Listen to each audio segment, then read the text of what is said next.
It's so funny. He's so destroyed. Anybody that's a Mets fan is on the Gary ledge told this me he morning. could not sleep last night. That's how bad it is for him. That and he makes the point. He goes, "Listen, I invest tremendous amount of time." And they've been, you know what? Yeah. It's been a season where Mets fans have been able to excellent. relax all season, and now it's a nightmare. My son and I sit and watched 158 games this season. Okay, I've been to a bunch of games. That's just bad parenting. I was telling Howard, I actually had to take a Tums this morning, Robin, because I'm listening to the radio on the way in. Because it's not. What does Tums do? It gets rid of antacid in your stomach? like I have got like heartburn over it. It's specifically for Met fans. They invented antacid. They should call him for the Met fans. Yeah. They should just call them Mets.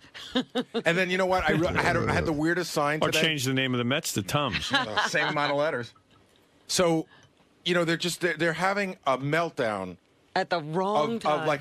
this is historical, Howard. Like if they don't make the playoffs, it'll be the second worst meltdown in the history of baseball. They were 7.5 games up with 17 games to play. They lost. They got swept by the Phillies. Everything's bad. They get home. They're 2 games up. They're on a homestand. They're playing the second worst team in their division. Right. And they lost 3 in a row at home. Wow. It's like, what do you think it is? Do you think they were so far up that they just kind of relaxed? They have bad middle relief pitching, as every team does. But I think that it really is like a cancer. It starts to feed on itself, right. And you start to feel the tightness. You start to feel people breathing down your neck. And they know that record is there. Oh, yeah. So they've got the pressure of not wanting it. And to compound it, last night, the Yankees, who have had a turbulent season. Nobody's watching the Yankees. Well, look. But I'm saying Met fans aren't watching. No one's watching the Mets are Yankees. watching. The Mets are watching the Phillies breathing down their neck. Yeah, they don't but give a shit if the it's Yankees still clinch. a thorn in your side. It's not. Nobody. I'm telling you, nobody cares that the Yankees clinch. Sounds like you care. No, the Mets have to do their own shit. Do you know what I mean? We know that, but it just sounds like you're getting a little bothered. Artie's acting like the Mets are watching the Yankees scoreboard. And it's compounding something. It's aggravating. You I sound a would little to bit Met upset. fans that last night the Yankees have clinched their No, see, you're wrong. It's 13th straight. It's so bad now, Artie. Paralleled. Hold on, stop. Playoff appearance. Stop filibustering. It's so bad now that I couldn't even care about the Yankees. Like I'm beyond. But you do. You don't want to see the Yankees get in and the Mets out. You're lying. You're lying. I'm You're not lying. You're not being because honest. I only care about what the Mets are doing but you now. care if the Yankees win and the Mets lose. It's going to make things worse for you. You're gonna hate the Yankees even more. Because you know why? Because this would be all It the Mets' bothers fault. you. Howard, stop. You don't know anything about sports. So stop saying what you think you know. I'm judging human reaction right now. You get irritated when Artie brings up that the Yankees have clinched. It's just has nothing to do with what's going on. I didn't say it has anything rational to do with it. I know that the Yankees play their own division and the Mets What do I'm their saying own is, thing. all I thought about last night was the Mets. All I thought about this morning was the Mets. I know the Yankees but it makes but it didn't worse. bother me. You don't like the Yankee fans telling you, the Yankees clinched. I don't like the. That's I right. don't like the Yankee fans telling me anything. That's all playing on you, and it's making you take time. And I had a really bad sign this morning. I walk into the building this morning. Artie, did you see that guy down there this morning? Which guy? There's an armless midget with a Mets hat on. Oh, jeez. It's like, there's something askew about him and something wrong, and it's all like the Mets. Yeah, that guy always. An armless. He wants to come up. He's third base. It's not bad enough that the guy's a midget. Now he's armless. Yeah. Howard, by the way, either one would be bad by itself. this guy would love to come up, and I think he'd be good for something. I mean, how can we not use him? You got to see him. A new member of the WAC. But Howard, I would like to see an armless midget. But I looked at him and I go, everything about him is wrong. And then he's got a Met hat on. Yeah. You know what I mean? It's like a sign from God. How do you get the hat on? I don't know. Quickly get him up here because we got a lot of people dropping He by. puts the hat on with his feet. It'd be funny if the guy goes, some asshole puts this on me every day. Yeah, he's armless. How do you know someone doesn't dress him and just stick a Mets hat on him? Artie's dressing him. I never wanted this Mets hat. I want to be a Yankee fan. Midgets with arms wear Yankee hats. Is he a midget or is he just a deformed dude? I think he's a deformed dude, but he's probably about, I don't know, 2.5, 3 feet tall. Yeah, already. and He's got feet? Yes, and he's got a great attitude. How old is he? He seems like a nice guy, but it's funny. He's standing on the corner down the block, and he goes, "Hey, Gary, I want to be on the show." And I go, "Oh, why?" Wait, you sing? Jaded. He walks and everything? Yeah. Yeah. I'll tell the guys to try to get him up. I bet he's down there. I told him to wait in front of the building. Oh, cool. Hey, how's an armless midget going to sign a release? Aye, aye, aye. He probably most likely puts the thing in his mouth and signs. That's how I've seen guys Or like maybe that with do his it. feet. Gary knows exactly how those. Does he wear shoes? Because maybe he's using those feet for hands. Gary's an expert in armless midgets. I bet a few. Oh, he'll be signing with his mouth, yes. He will make his mark. But I would tell you, Howard, the Met thing, it really is. I'm not even going to lie. I'm sure it sounds gay or like, get a fucking life. No, I Stop get it. following a team, but it's upsetting. You're into it. 4 games left. So there's 4 games left in the season. They play today, Friday, Saturday, Sunday. All right. And there's every chance that they won't make the playoffs. I mean, they're really in danger of not making the playoffs. And you say the Yankees clinching doesn't bother you? It really doesn't, because it's so beyond that now. That would be a competition, and we're not even in a competition anymore. Are they? I mean, the Mets were sailing through this season. Yeah. And, are from you the very saying beginning. that they're fighting for wild card chances? No. They're fighting for their lives. They're fighting Here's for the deal. everything. They're leading their division, okay, Right. by 1 game, which Right. means if the Mets lose tonight and Philly wins tonight, they're tied. Right. But for the wild card, there's so many teams bunched up Right. that the Mets could lose 2 games in a row and be out of the division and out of the wild card. Out of everything, God. yeah. It's that Yeah. close. They could be out of everything. There's a team in the West, Colorado's won 10 games in a row. Right. Like while the Mets were losing, they were winning. Yeah. All right, Gary. My condolences to you. Yeah, we'll be here on Monday, and but If you were here's- smart, you would be the Bionic Woman fan, and then you wouldn't be all upset. But the bigger issue is, even if the Mets were to make the playoffs, they're playing so horrendously Right. that How good could they do? Like my Yeah. son said last night, he goes, "You know what? I didn't want him to make it because it's just going to be so brutal in the first round." Right. They're probably not even. If they get in the playoffs, they'll get creamed. But you got to get in. You got Right. to get in. Yeah. You see, though, your poor kid, he's a good kid, and he's got to grow up a Met fan. See how his mentality already? I don't even want them to make the playoffs. Yankee fan kid. Would never say that. No, they're in. We want Yeah. another ring. Exactly. I mean, they're in at the wild card, and everybody's thinking ring. You know, Artie's kind of right. You just groomed your son for disappointment. I didn't in say life. it. I don't tell him what to think. Put a Yankee hat on the kid. If he was wearing a Yankee hat, the kid would feel like a winner. He'd be happy. He'd be He's sleeping at night. You know, is this Jackson? He's a competitive guy, Yes. right? He plays football. Artie He's good. forgets like 1964 through 1975. I wasn't for the alive. Yankees. I No, mean, what I'm saying, the Yankees had a long period where they. So did the Mets. Not as long as the A Mets. lot longer on the Mets end. Well, the Mets have been around a lot less time, so they've had less time to suck off all of you. So what's up, man? What brings you down this morning? I'm a fan of the show, and he's the man, and that's what it is. If I was going to do comedy, I got to go through him anyway, because he's going to have something to say about it. So, but I'm a fan of his anyway, and it's an honor to kind of meet the guy. So, hey, seize the day, right? Carpe diem, man. That's it. I like it. Cool.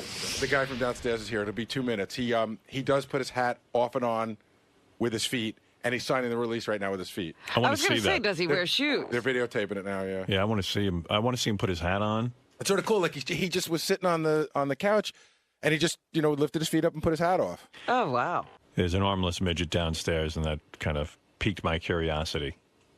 He's a good guy. He's been hanging around down there for a while, trying to get on the show. Oh, yeah? He'll be excited. Good. I'm always fascinated when you watch those documentaries of those people making a salad with their feet and I think it's gross. eating with their feet. I don't think people should eat with their feet. I'm sorry. I don't care what your affliction is. What's the guy's name? Johnny. Johnny. There you Come on go. in, Johnny. Give Johnny. Put Johnny at that microphone. Johnny, what's Hi up? there. Hey, Johnny, how you doing, pal? Let me talk to this guy. Well, he won't be able to do anything if you're going to make him stand. Well, I'm going to get him sitting. Don't worry. Hey, Johnny, how are you? Hey, what's up, Howard? Johnny, obviously this is a pain in the ass having no arms and being a midget. Yeah. What it. happened here? Tell us what went wrong. Everything went right, man. No, I was just born like this. My mother had an occupational hazard. She was exposed to some fumes while she was working, and What do you mean fumes? What kind of fumes? Artie's gas? Oh, no, I wouldn't be here. You know, But, you make Ronnie look tall? I didn't What want to happened? say He it. can protect you from Johnny. See, bro, I don't think you're a midget. I think that... Technically, as a dwarf, I'm kind of obligated to try to stick up for the midgets, if you will, the little people, because I don't use that word on them because I'm a dwarf technically, so I'm in a weird spot. You know what I'm saying?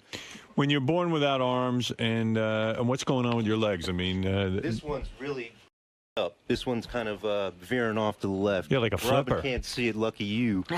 But yeah, it's bent at a weird angle and stuff like that. Give me a hypothetical. You take a shit. Yes. Now you got to wipe your ass. What do we do? That's one of my open mic jokes, which I guess I have to reveal on the Howard Stern show, which is fine. Well, technically what I do is I put toilet paper on the ground. My joke is that I use the wall, but I don't really use What the do you wall. do? Seriously, how do you wipe your ass? I crumple it up into a ball. With what, your My foot? foot, my right foot, because I'm righty. Right. And then I throw it on the ground, and then I sit on it. Seriously? That's what I have to do. wow. And that Oh, works? my. Shit, I And then tried- you just drag yourself across the floor? Like a dog, Robin, Oh, yes. That's man. crazy. Right, What trying to- about off? Can you use your feet? You got to grind, man. Grind into the bed. Put a pillow there or something. I use an old pair of gym shorts. Thank you. And after you blow your load, how do you clean it up? I'm kind of lazy, man. Don't I look kind of sloven? I mean, I don't really, You don't clean up. Have you ever had a woman, or is it impossible to get one with your condition? I had one, and I kind of feel bad for her, but Why? Well, I don't really want to be descriptive, but it's just like I think she was vulnerable, and I think I kind of. You took advantage of a woman. Who's more? You took advantage of a woman with your condition? Vulnerable. How vulnerable could she What be? was wrong I mean, with her? Was she dying? Was she unconscious when you did I've it? been brain. I don't Dude, know. don't feel sorry for broads. I used to do that after they me, and it's not worth it. I don't feel sorry, but he asked me. Well, how was she vulnerable? Like was she? No. Well, that's one of those things. Umbrellas are pretty. I mean, retarded's a pretty broad scope if you actually think about it. But I mean, you're a nice-looking dude. I mean, you got a handsome face. I didn't take off my hat. I'm bald. I'm all weird looking and stuff like that. Yeah, and, take off. Let me see how you get headphones. Let me see how you get your hat on and off. That's pretty cool. I got to sit for that. You want to sit on? And dude, you're a Mets fan on top of it. Sit on the floor and He get your. just disappeared. Oh, whoa! He just did it. Now put it back on. Let me see you put it back on. Look at this guy. He's a pretty talented dude. You're a good dude, man. Look at that. I mean, the people like that are like. Nice job. This is what's impressive in the world. This guy. I only wore the hat so my man would, bust my chops about being a Mets fan. Now he's all quiet over there. No. Do you get really angry about able-bodied people who commit suicide? Do you ever say to yourself, like, what the hell do they have to complain about? I got shit to complain about. And I'm still here. Right. No, because I think that they really do have problems. Like, I think that it's just really luck. I think they really do have, like, a chemical thing in their brain. I mean, you're asking me in an area that I have no idea how to answer because I'm not them. If You've you're not never in their had skin, thoughts of suicide? Oh, and I said- did. But luckily, I kind of realized it was shallow, so I didn't do it. And, like, you don't do a lot of drugs and stuff like that? I smoke weed. You smoke weed. But do you see, like you're not... if anyone would be on heroin, we would think you. You know? I still want to know You how need veins and arms and stuff like that. I mean, you look gotta at inject. Artie. Yeah, I mean, how's he's he going lucky. to tie off? Artie's busy with his drugs. And, Saw this coming right around the seriously, corner. Artie, you have some fucking nerve in How front of this. dare you? Yeah. Do you realize my father told me I swung like a cunt? Fuck this guy's problem. Wow. Hey, no, how Wait a minute, old are you? You look you like ever- a young guy. Are you, how old are you? I'm 29, Do but you I'm ever bald, so... Do you ever tell chicks, bald, who cares? No one's going to notice that. You got a lot of other shit going on. Bald is Bald. nothing. I never even noticed you were bald. Yeah, I'm not dating you, Johnny, because you're bald. But really, how vulnerable was this chick? I don't understand. Johnny, you ever lay down She at was night? dead. Johnny, you ever lay down at night and go, man, if I only had some hair, I'd be getting laid. Yeah, I kind of do. You do. Well, that's good. The You only keep thing doing that. holding you back. Yeah, Robin's right. What do you mean the chick was vulnerable? No, you know what it is? I mean, my whole... I didn't rape anybody. Uh-oh. What Let me happened? just say that. Well, don't don't happened? lead off the answer with You that. mean afterwards the girl was crying and stuff? I've had that. No. She actually called me back like the next day, and I was just like, ooh, You didn't want her. kind of. Which is why I'm not like really, trying to be too descriptive about it because it's kind of messed up. She was a little older. This wasn't like, I just can't imagine there's a girl you don't want. Like, that's pretty cool. that's because you're in your skin and I'm in mine. I Right. mean, it's easy to look at it that way. I mean, what the hell? Get laid. I mean, was she such a pig that, like, you couldn't get I in? felt like a dude because I didn't really want to come on her because I mean, you learn things about yourself when you're in a chick. You learn that if you don't want to come on her, like, you don't know that going in. You're like, well, I'm going to jizz in her and that's it. Dude, it was your first time inside a chick. I mean, who's being so analytical? I never learned anything inside a chick. That's what I'm saying. It wasn't analytical. That's the point. I never learned a thing when I was inside a chick, except it felt good. You're impervious. You're not saying that you couldn't finish, are you? Yeah, I'm kind of saying that. You might be gay. You. Yeah, I'm gay. Gay for you. All right, easy. Don't call a guy just because of the Met hat. Yeah. Boy. You know how easy my life would be if I was gay? I get like so many gay dudes like into me. I think half my friends are like closet homos. It's Gays are into you? yes, because they're not like women. Because women are a little messed up. Right. Do you have a normal? Tell me about it. No, seriously. What's no, because I know normal? because you've had problems with your arms and your legs and stuff. Is your penis affected by this fumes your mom breathed in? Oh, do you mean like can I get hard? No, I mean like is some deformity on your penis? Nah. I see. Just the skin, which I enjoy. And What kind of I fume? praise you for... What do you do at night? Like, who takes off your shirt and your I pants? do all my own You can get your own maintenance. shirt off? Yes, sir. Took a You little live while, but alone? Yes. Wow. Thank God. What do? You stand on your head and your shirt comes off? No. That was one of my jokes I wrote, but no. That's Bro. for putting my pants on. But no.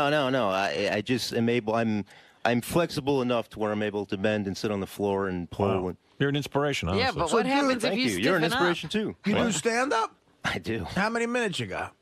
What do you mean? Well, I do different. I'm at the stage where I just read off a piece. I don't read off a piece of paper, but I use it as notes. And basically, I just try new stuff almost every time I go out. You wanna I do a think I gig? have about 30, 20 minutes worth. Really? You want Yeah. to do a gig? I can give you a gig. Give you You want to open for Artie? a few $100. Town hall? No.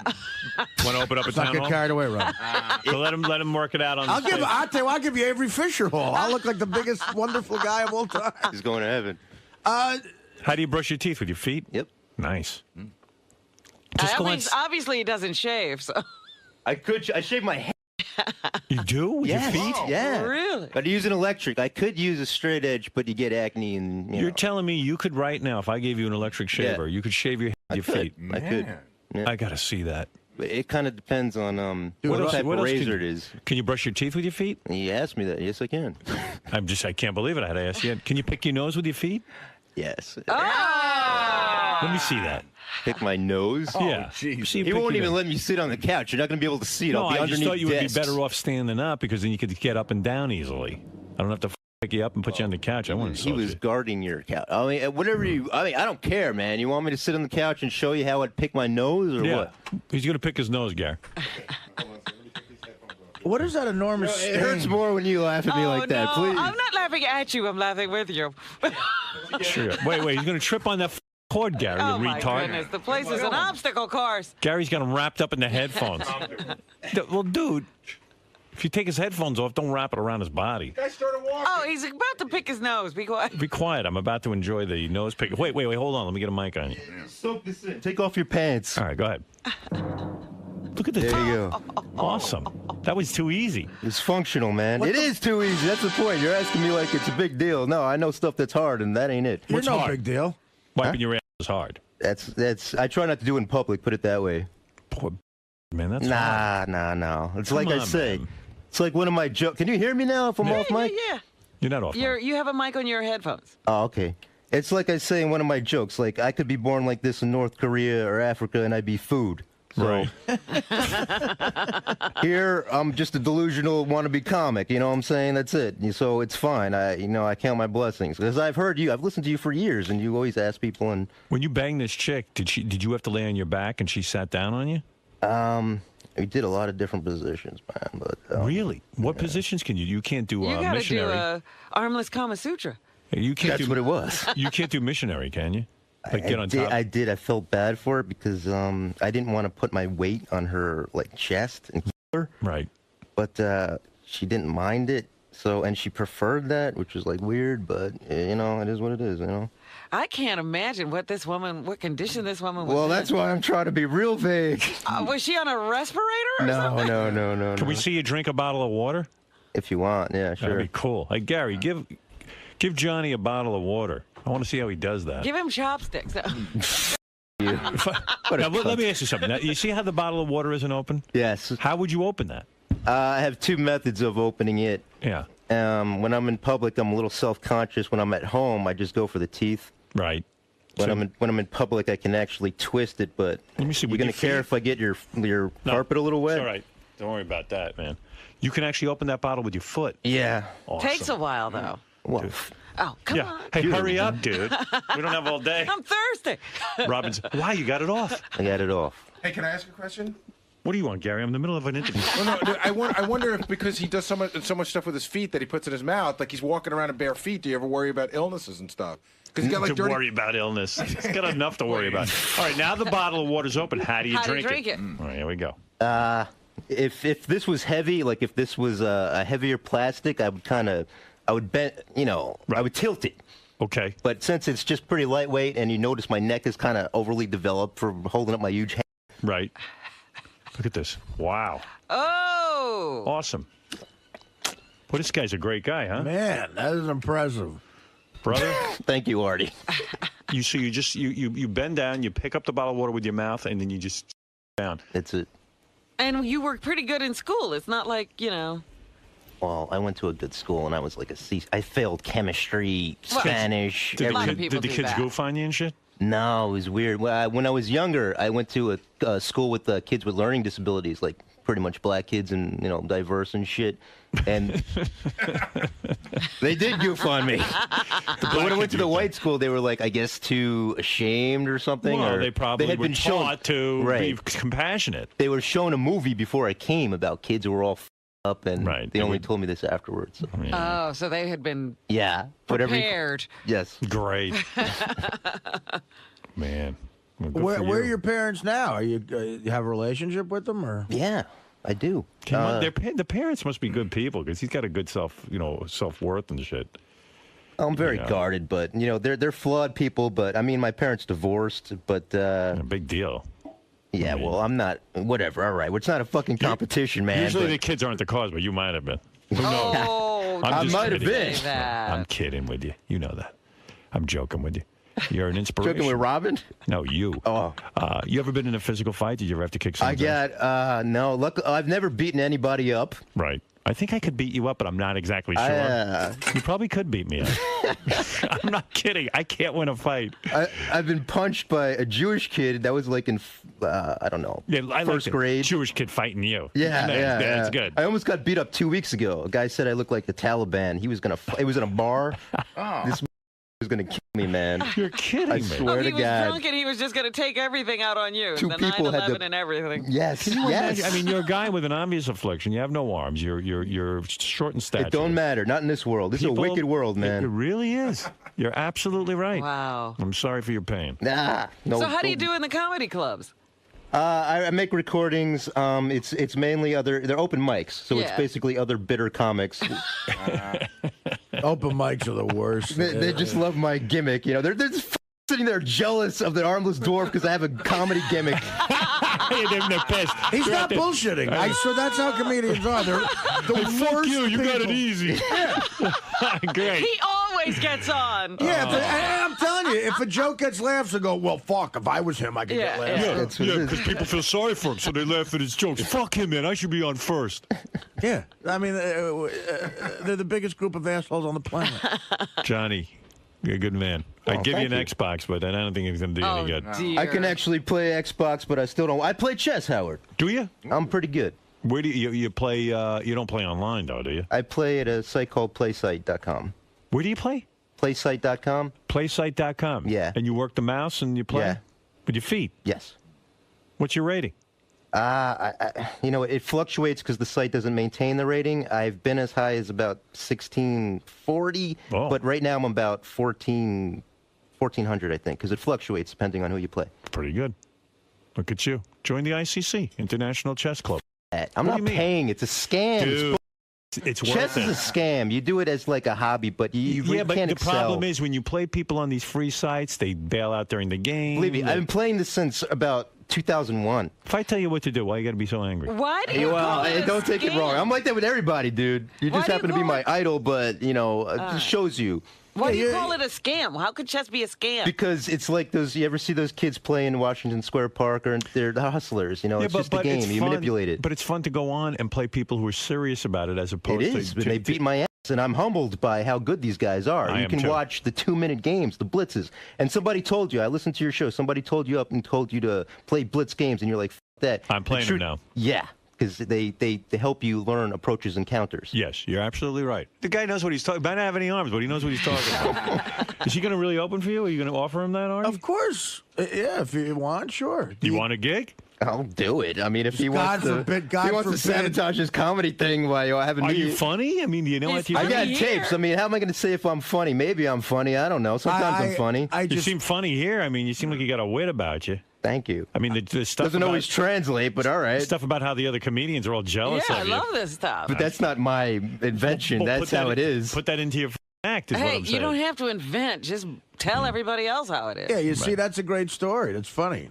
I hope like stuff like that. You see, the Bionic Woman had your condition. She had no arms and like her legs. The were- original? And I'm talking about the new one, and they can give her arms and stuff. Yeah, maybe, why isn't there real bionics for people like him? maybe one day, my friend. Maybe Because one day. because it's gonna be stem cell, like you preach. They're gonna regenerate shit.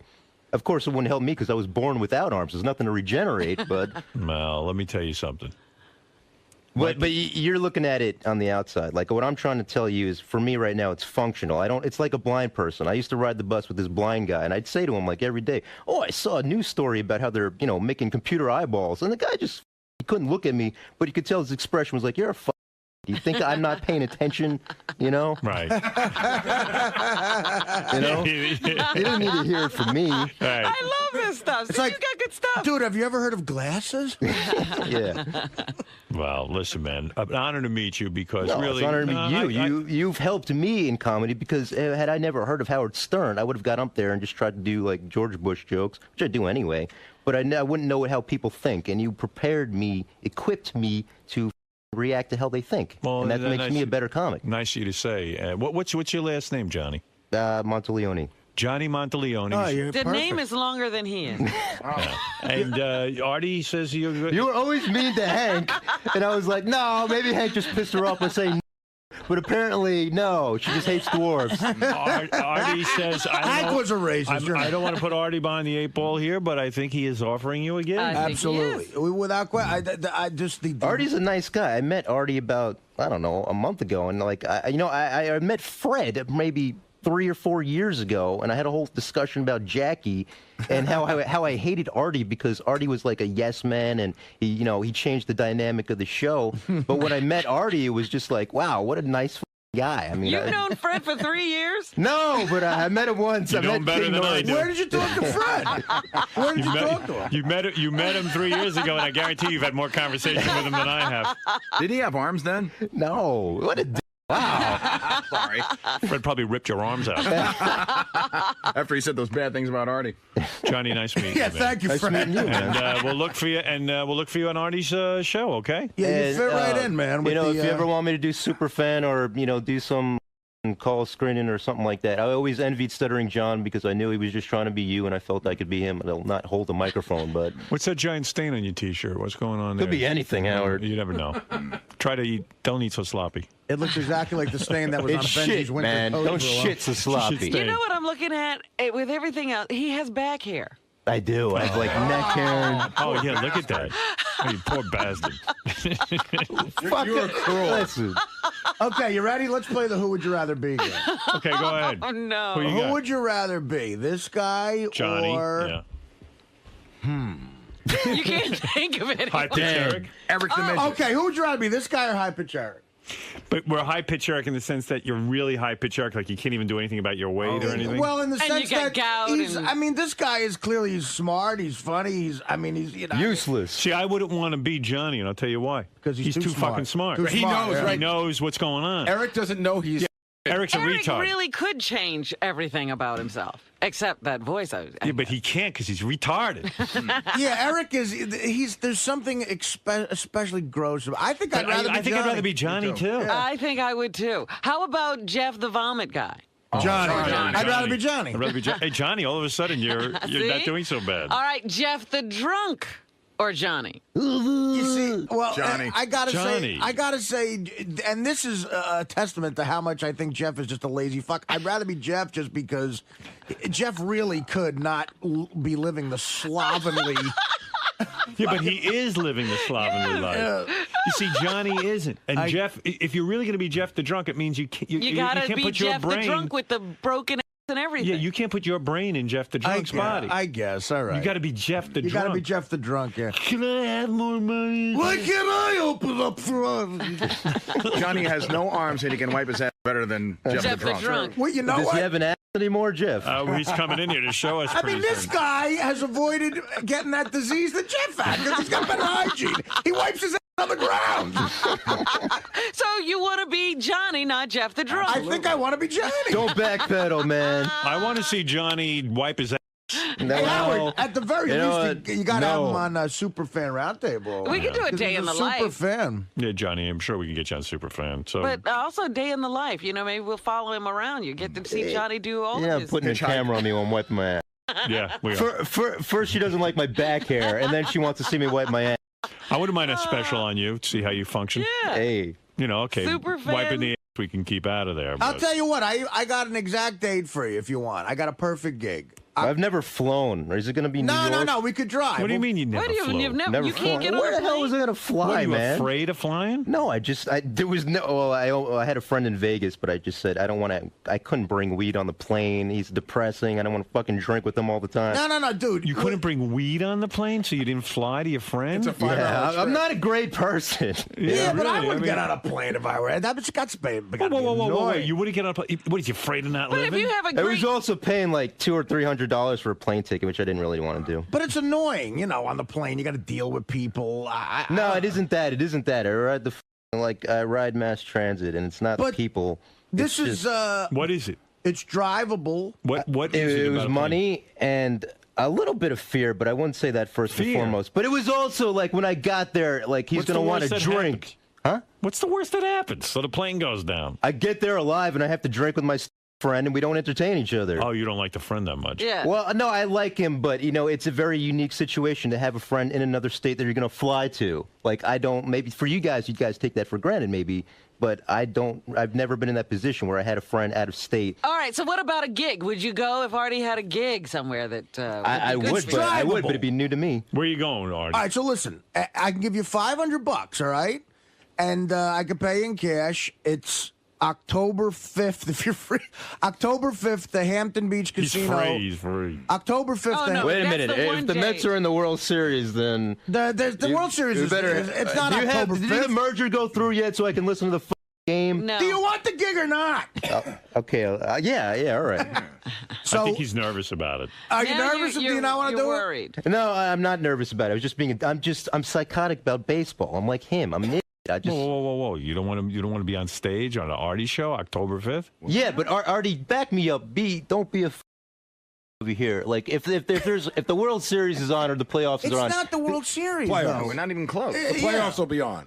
the playoffs will be on, and the Mets don't fucking make the playoffs like every year. Dude, so you let's- don't have eye of the tiger, pal. So you're giving up I the mean- gig. All All right. Well, that's like- criticism that I respect coming from you. You but got- you're also not a sports. I didn't expect. Dude, I don't care what I am. I'm a fan Yeah, of a the lot of Mets shit. I didn't stopping expect to you to watch back you. me up. I expected that fucking goof over there to back me up because he's a sports fan. That's because I listen to him. But Work the comes He's first. working. $500. I respect that. I respect that outlook. I just thought he would be like. Dude, you're talking about a career in stand-up comedy. You got a guy on a major role telling you he's going to I let you didn't. open. You're right. I'm Right. not having an argument with you. Yeah, I wanna hear about expected the this baseball cat who I What are you thought was- arguing with me about? Because I thought you were like pretty crazy See, about I know as a baseball. Yankee fan, the first series in the playoffs Oh, is that's like right. regular It's a bad season to me. comparison because the Yankees make it every fucking year. Right, I don't He care doesn't about the care. first That's a couple different. games. Yeah, all right. Listen, Johnny. This is the Johnny Show. Yeah. Yeah, come Good on. meeting you. You're right. You're Are you right. I'm winning not or arguing. not? You're right. Oh, You're boy. giving me the right advice. I can't believe I you just could was trying to throw get a out an rise out of armless him, the man. Yankee Wait, fan. I couldn't hear you. What?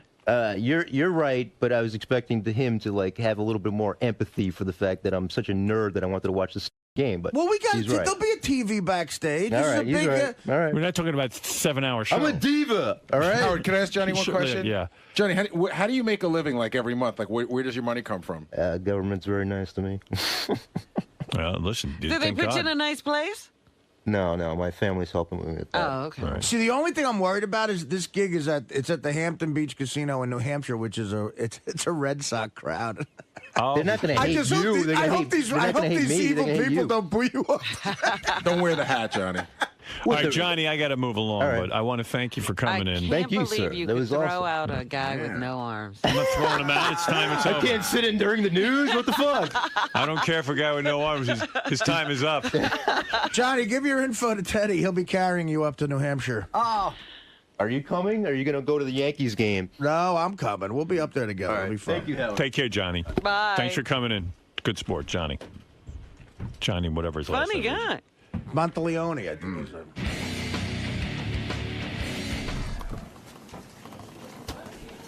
Johnny, What's up, John? I got to get all your info. Come and talk to these guys, and I'll catch up with you in a second. Johnny, that went pretty well, man. All right. Yeah, well, it was nice of him to let me in there. I mean, geez, this guy's a fucking icon, made radio, innovated satellite radio, made their business work out. I mean, geez, he took out a couple of minutes for me. That's, I can't really put it into words. Right, you mentioned how he's had such a big influence on not only your comedy, but how you relate to people and how you sort of defend yourself. Definitely. Once you got in there and you're mixing it up and Robin's kind of ripping on you and everyone's... But that's kind of the way here, to be cool to people, is to sort of rip on you a little bit. No, it definitely is. Because I don't know them, like, I even felt a little weird because I was kind of attacking Artie. Like, I didn't mean to attack him, but, like, I was even, like, yelling at Artie like I've known him 10 years, which clearly I haven't, so it was, like, weird. But I don't mind them attacking me, but, like, my normal tendency is to, like, yell back. But meanwhile, I don't really know these guys that well yet.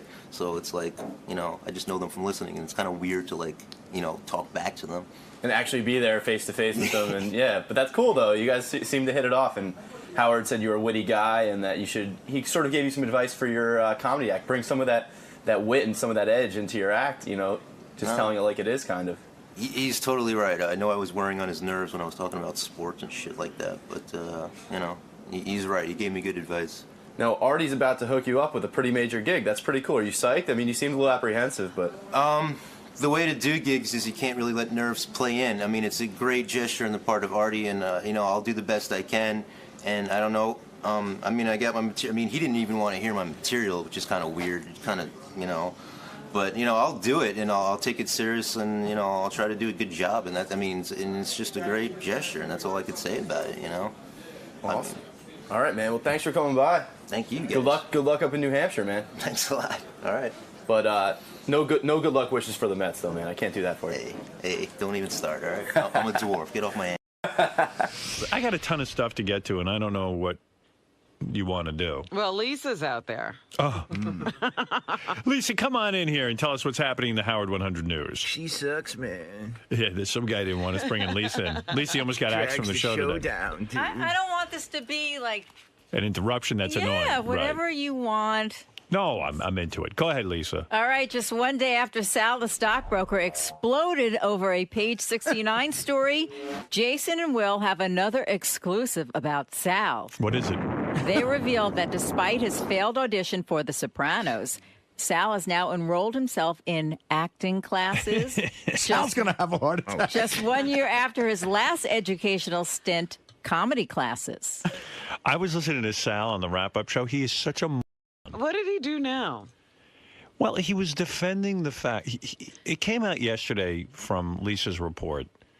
Jason had said that basically Sal had asked for the creator of the... Family Guy. The cartoon series. Seth MacFarlane, right? Yeah, he'd asked for his email address. And then Sal's in there denying the story, but at the same point, really confirming the story. So it's like a weird argument. It's like he's confirming everything and then arguing about it. Right. And he's so dumb, he don't even know he's... I mean, I don't know. He seems like a bright guy when I talk to him and stuff. And then when I hear him on the wrap-up show, he sounds like an idiot. Where is that stuff, Gary? Follow your second conclusion. It's Gary, page 2. On the right-hand side, it's in orange. It's the third one down is the clip you're looking for. All right, thanks. Listen to this, Fred.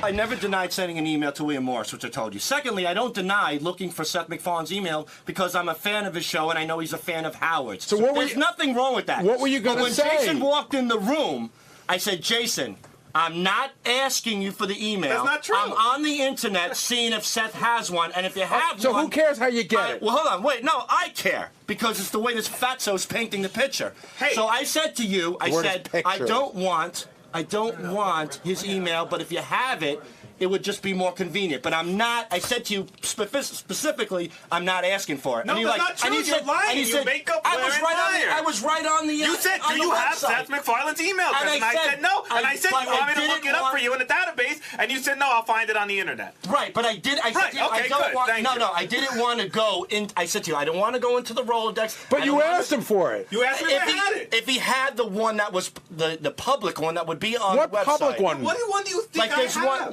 like of some sort of fan mail. Look, I'm a fan of Seth MacFarlane. I can't send the guy an email if it's publicly known. Is there something wrong with that? Sal, what That's all I was doing. Sal, And it had nothing to do with voices. Sal, what email were you going to send to Seth MacFarlane? What was it going to Just want to say? say, hey, love your stuff, big fan of the show, and it's Sal from the Howard Stern Show. That's all. And what were you hoping to hear in response? I don't know, Gary. I don't have a crystal ball, but can I admire somebody and send them an email? No, because What, are you jealous? I'm telling you right now that you have a bad track record. I don't have a track You do have a record. bad track record because you went and got Ace Frehley's home number and you were going to call him. I never got Ace's number. You tried to get it. The guy from Kiss. But that was then, and I've learned my lesson. Well, how do I know that? Years ago. How do we know that? Because I haven't taken a thing since in 2 years.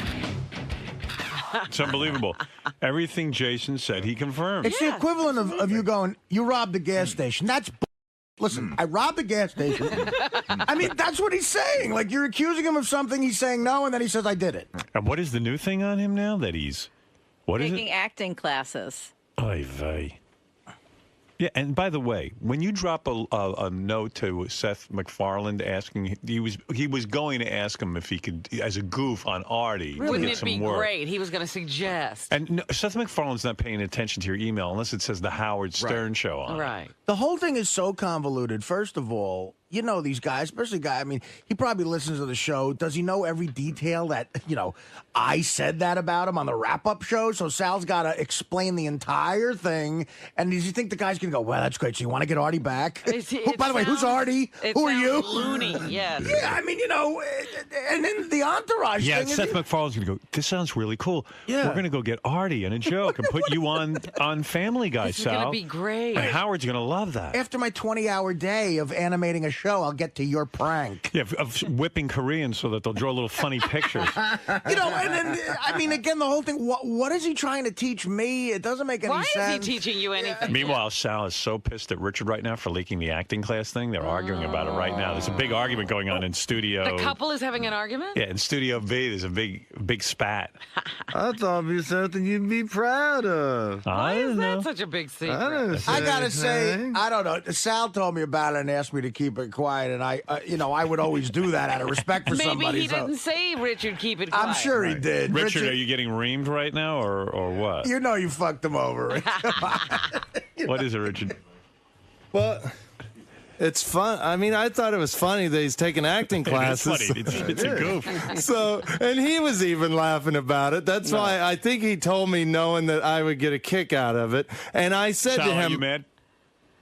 When it's not the acting thing, it's just when you tell Richard's like one of my best friends, and when you tell somebody in confidence, I knew you guys were going to rip the living shit out of me over this, so I said, "Look, do me a favor." I go, "Let me just look." Can we into tape this. your acting classes? No. Yeah, we are gonna. come on. Howard TV's got to get down there for that. But I told Sal, I said, hey, be or Sal. not to be. I said, Sal, can I go to page 69 with this? We had a conversation about it. He said, let me do the consultation first, and then when I start the classes, then it's okay. So Sal, you had a consultation? Like maybe they'd reject you? At my consultation, she said, "Please don't say my name on that show." She wants no association with me. You mean somebody successful? Well, What has she done? she trained Jackie Martling. Did she? She's Jackie's acting teacher? I think I'm going to quit today. Where did you find this woman? Penny saver. It's Not to be. Johnny, you should have looked out for me. I was your brother. I could have been a contender. Instead of a toenailless comedian, which is what I am. Godfather, I come to you out of respect. What? Do I amuse you? Do I make you laugh? What's funny? I got a shot here, Fred. Following in the footsteps of Jackie. That's great. Oh, was this the one that did all the comedians you said? Yeah. Oh, but like Ray Romano. She prefers her name, Oh, definitely. she taught a lot of people who Oh, act. she taught Ray Romano and all Sure. those guys? Wow. Dick DiPaolo, Dave Chappelle. Well, Artie's always giving me good advice. So he said, "Look, Sal, you should take acting classes." I mean, it can't hurt. And I just started, but coincidentally, the Seth thing came out, and this Entourage thing, and now the acting classes. I feel like such a douche. But you did. Well, you are a dude. But you Sal. did tell me it was okay. We had a discussion about going to page 69 with this. See, the only reason didn't go I behind your dispute that back. is because Sal told me about it and asked me to keep it quiet. If someone says that as funny as it is, I won't say anything on the air. Oh, me too. Me too. So good, Artie. But we had a discussion about this. So you're saying he gave you permission then? He said after the consultation. Sal, is that true? No, I don't want to break his balls. I didn't say it, but whatever. Well, wait a minute. You Now, Sal, you were so angry about yesterday's page 69 thing that you asked for something on the air. Will you tell What? everyone what that is? You wanted something. I did what? You wanted to take back the story, remember? What do you call that when you take back Attraction. a what? Traction. Say it again. You wanted attraction? When you you ever see in the New York Post when you open it up and there's an article and then What's that called? Attraction. Attraction. Not so, so you wanted I thought it was attraction? Attraction, I guess. That's what John. Attraction, how is it Not attraction. A Oh. period. All right. A dash. All right. So you Traction. want traction. I would like. Well, you don't have to now, but I'd like Jason to put attraction in. Because I didn't ask for the email. You're the But wait a second. greatest You're saying radio to Jason, performer of all time. You Sal. you want to have traction. Yeah. Would you like to I don't ask need him it that? now. I'd can rather say it be that- on the air. You want the traction on the air. It's done now, so I don't Why care. don't you state what you want clearly and tell him now? I want Jason to go on the. I wanted him to go on page 69 and apologize and put attraction in and say it's not. Hey, do you want the traction because he's such an this Jason? Jason's, the problem. There's a whole different. Jason's on a different plateau. Forget about it. It's not an Has idiot. He's he intelligent. given you traction yet? Where's your No, notepad, Jay? but I got traction right now, so I'm happy. I don't Page, care. page 69 has a no traction policy, unless it's proven that we're wrong. Well, nobody listens to it to begin with, so attraction wouldn't do it any good anyway. So it gives a Be shit. careful, you don't have to be a fatal attraction. So Sal, when you look for traction, Just talk to my acting coach, Artie. so you are looking for traction in this. I story. was, but I don't care now. Is there any other I'm stories done. I don't care. where you want traction? No traction, no nothing. I don't care, Howard. So you do not want traction? No, I got traction right now. I'd rather have traction on this show than on page 69. How much traction do you have? I don't know. This is becoming a classic bit right now. Is there going to be You're an awesome. end? Right, really. We There shouldn't can end it. never be too much traction. No matter what I say about that email, even though I said to Jason, yes, I did ask him. Ask him for what? I asked him, even though I asked him that day for Asked Seth him for MacFarlane's what? for the email. No, but what did you? What No, do I'm you talking- want him to give you? Nothing now. No, you want him to give you something. What is it? No, I don't want anything. We did the It's- traction right now. The traction's done, but you guys are don't. You don't care about the No, traction? No. Do you feel the traction has been clear? No, because Howard says I talk in circles. So But because I didn't hear Jason give you traction. it doesn't matter. You're convinced of the email. I still asked Jason for the email, so my traction Forget doesn't that. hold up. Where's your traction? You don't have any It's You right don't now. have it yet. Right. You're not giving me. What's the point of attraction if you're not believing? You know what I mean? You're absolutely right, Sal. You know what? said Your I talk in arguments are very circles. strong. It's I gone talk in circles. beyond. So if I ask for a You're smarter than. What is the opposite of traction, though? I don't know. Okay, so there you go. But you're saying that I does talk in Richard circles. want attraction too or no? I don't care about that. Yeah, Are you because attracted? I didn't go See, I behind your can't get a back. word in. I I can't- didn't go behind your back. I want I want ask- traction from you. Will you give him traction? No, I won't. I won't give him You traction. should. Why No, doesn't he deserve traction? because I asked him in confidence not to say anything. I don't want But to. I ran it. Wait, I didn't. Wait a I second, ran it by Sal. you, Sal. He is asking you for traction. Will you give it to him? No. All right. Please, whenever. Please ask him for No. traction. No. Ask him for traction. No, I'm not asking him for traction. Does I he don't. I owe don't. you traction too? Does he owe you traction? Here's the question. Does Richard know why this is Fuck funny? this shit. You know. Do you? Do you know why it's funny? Good, all right. Sal, do you know Well, what? All right, all course. right. No, but no, All right, thank Where you. is he going? Where are you going? Get back here. No, The traction thing. Come Well, I want to You guys work. say I talk- what do you want me to do? You want me to ask for traction and then you can come back and say that I contradicted myself? Yeah, I want you to get traction. That's all I'm looking for. You should have traction. If Jason, can I ask you a question? If Jason gives you traction, will you give Richard traction? I'm not answering anymore. I'm not answering this. You have been wronged. You deserve traction. Your traction is coming. Come on. All right, you know, I'm feeling kind of bad because maybe I didn't make it clear enough with Sal. Oh, shut up, you liar. So maybe I don't want your shit. Look, I said to you, I don't care. When have I don't want ever- attraction. I don't want anything from you. I don't care. I was gonna give you traction because I've never went behind your back. What is he? I want to broker traction now. Oh, please. I want to be the traction broker, if you will. traction all you want. I don't give a shit. All right. Do you want Jason to come in and give you traction? No. All right. You don't need his traction anymore. You don't Didn't think, he? even though he Howard deserves just played a clip with me saying that I didn't ask and I did ask for the email. So if I ask for Jason for traction, I'm talking in circles anyway. So what's the point of asking for a traction if you're just going to come forward and say, what's the point of traction? Sal's wrong. Right. He's a he talks in circles. Did you go to college? I went to Suffolk Community for 1 year. It shows. It shows. Yeah. No, I can see you're educated. Well, This beats the Casey serenading to me, right? I mean, right, absolutely. Way beyond that, right? It's better. It's better. Much better. It's way better. So you are not getting traction from anyone, nor is anyone giving you traction. I don't even know what you're talking about. I said to Jason, put a traction in the goddamn... Did you want it in page 69? 69? You wanted And he said he would. And now we're on the air, and whatever. You just don't called want me traction? No. Okay. I don't care. I don't care anymore. I don't want any traction. I don't want to My vote is that we never tell him why. Oh, he's absolutely. We Right, never yeah. give him traction, and we never tell him why. No traction. All right, forget it. No traction. Thank you. Wow. And I don't get traction, I guess. Sal, Sal, you don't know Sal, this, but give you him- were Sal- you were just the focal point of the single funniest bit maybe ever on the show. Sal, I think. give him traction right now. You love him. How am I giving him he went behind my back. I'm But not even breaking his balls. We had a discussion No, we about it, didn't. Sal. No, we yes, we didn't. did. You don't remember. Howard, I said to him, I go, look, I'm doing an acting thing. Do me a favor. I go, they're going to break my balls. So like why there's don't no you want tomorrow. traction? Because what's the traction? I mean, he's not going to come forward. Okay. You I'll have every give right to have traction. I'll give you traction right now. I'm sorry. Such an I'm sorry that I didn't make it more clear. He's giving you traction. When I could go to page 69 with this. No, but I think I'll the never ask- traction Right. should say, I was wrong.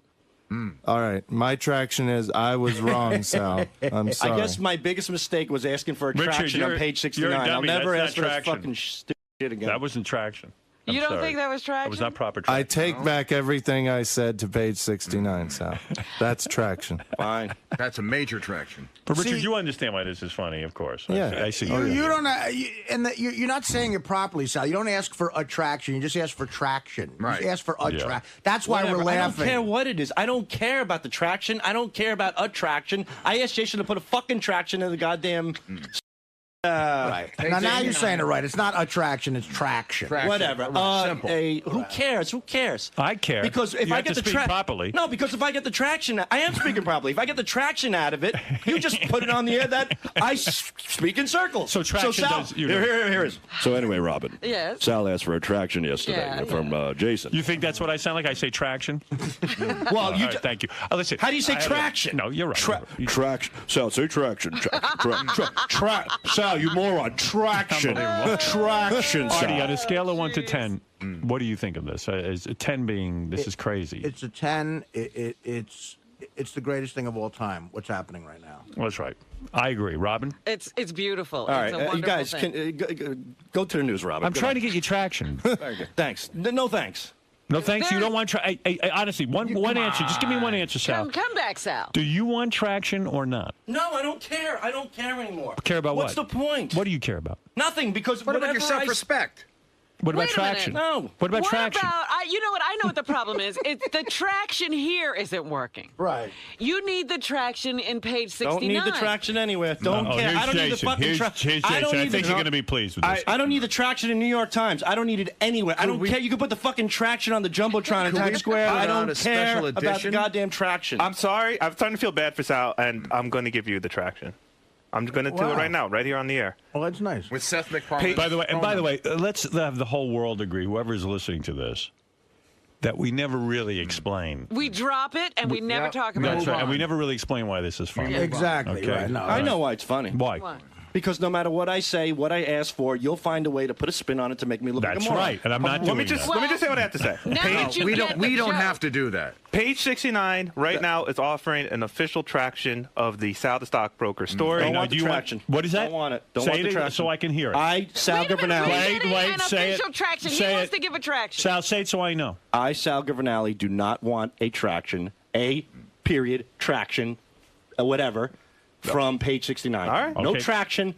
I don't care for a traction. I don't want a traction from Richard. I don't want a traction from you. I don't want a traction from Howard. I'm not care how- attracted to you. I don't care how you pronounce it, traction or whatever the fuck. is I know. I don't want a traction. That's it. All right. Fair enough. Thank Drop you. it, and that's the end of this. And Have a we'll good never day. speak about it Continue again. with a wonderful show. Thank you, Sal. Howard, Can I- all right, now let me Sal, just you say- put everyone in their place. Thank you. Can I say that I'm insulted that you guys had to ask me if I know what was Artie going did. on? I knew you were going on. Howard, Yes. no, you were funny, Richard. I'm just saying that you never know.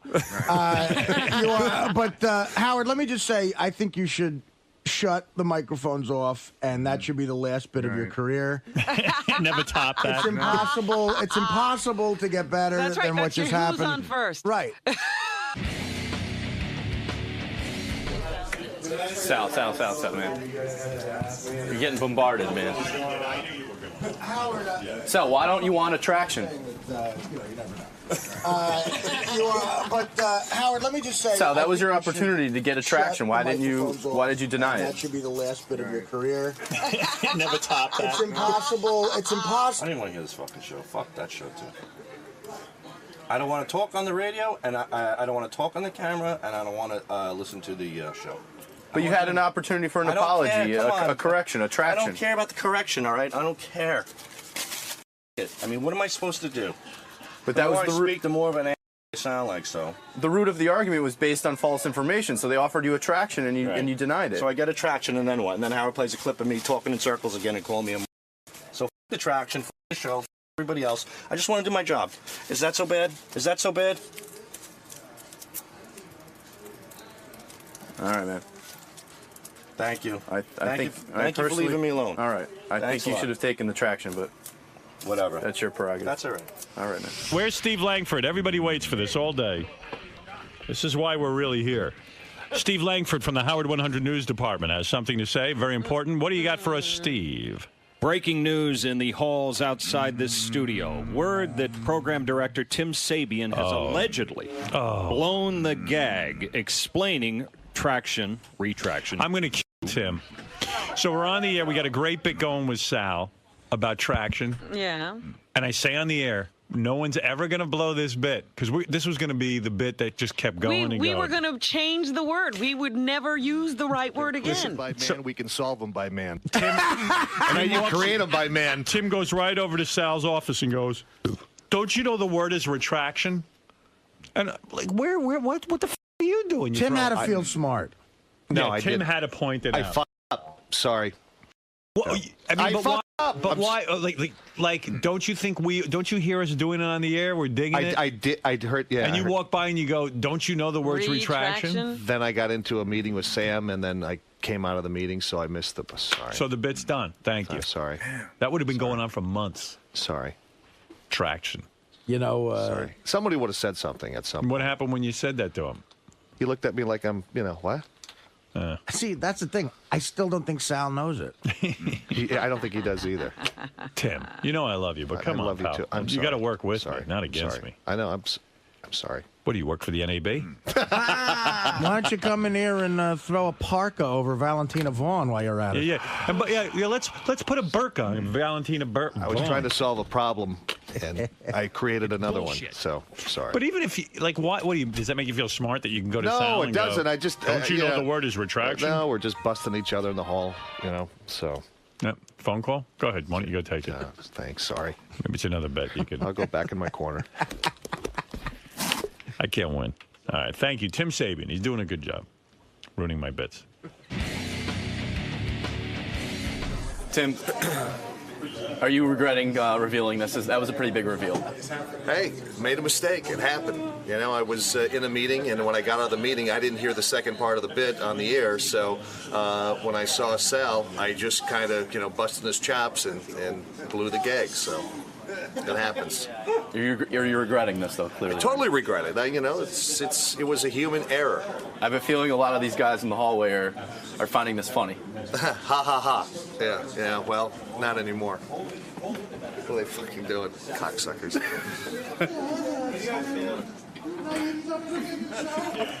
Mr. Sensitive. It's always a joke until someone gets an eye poked out.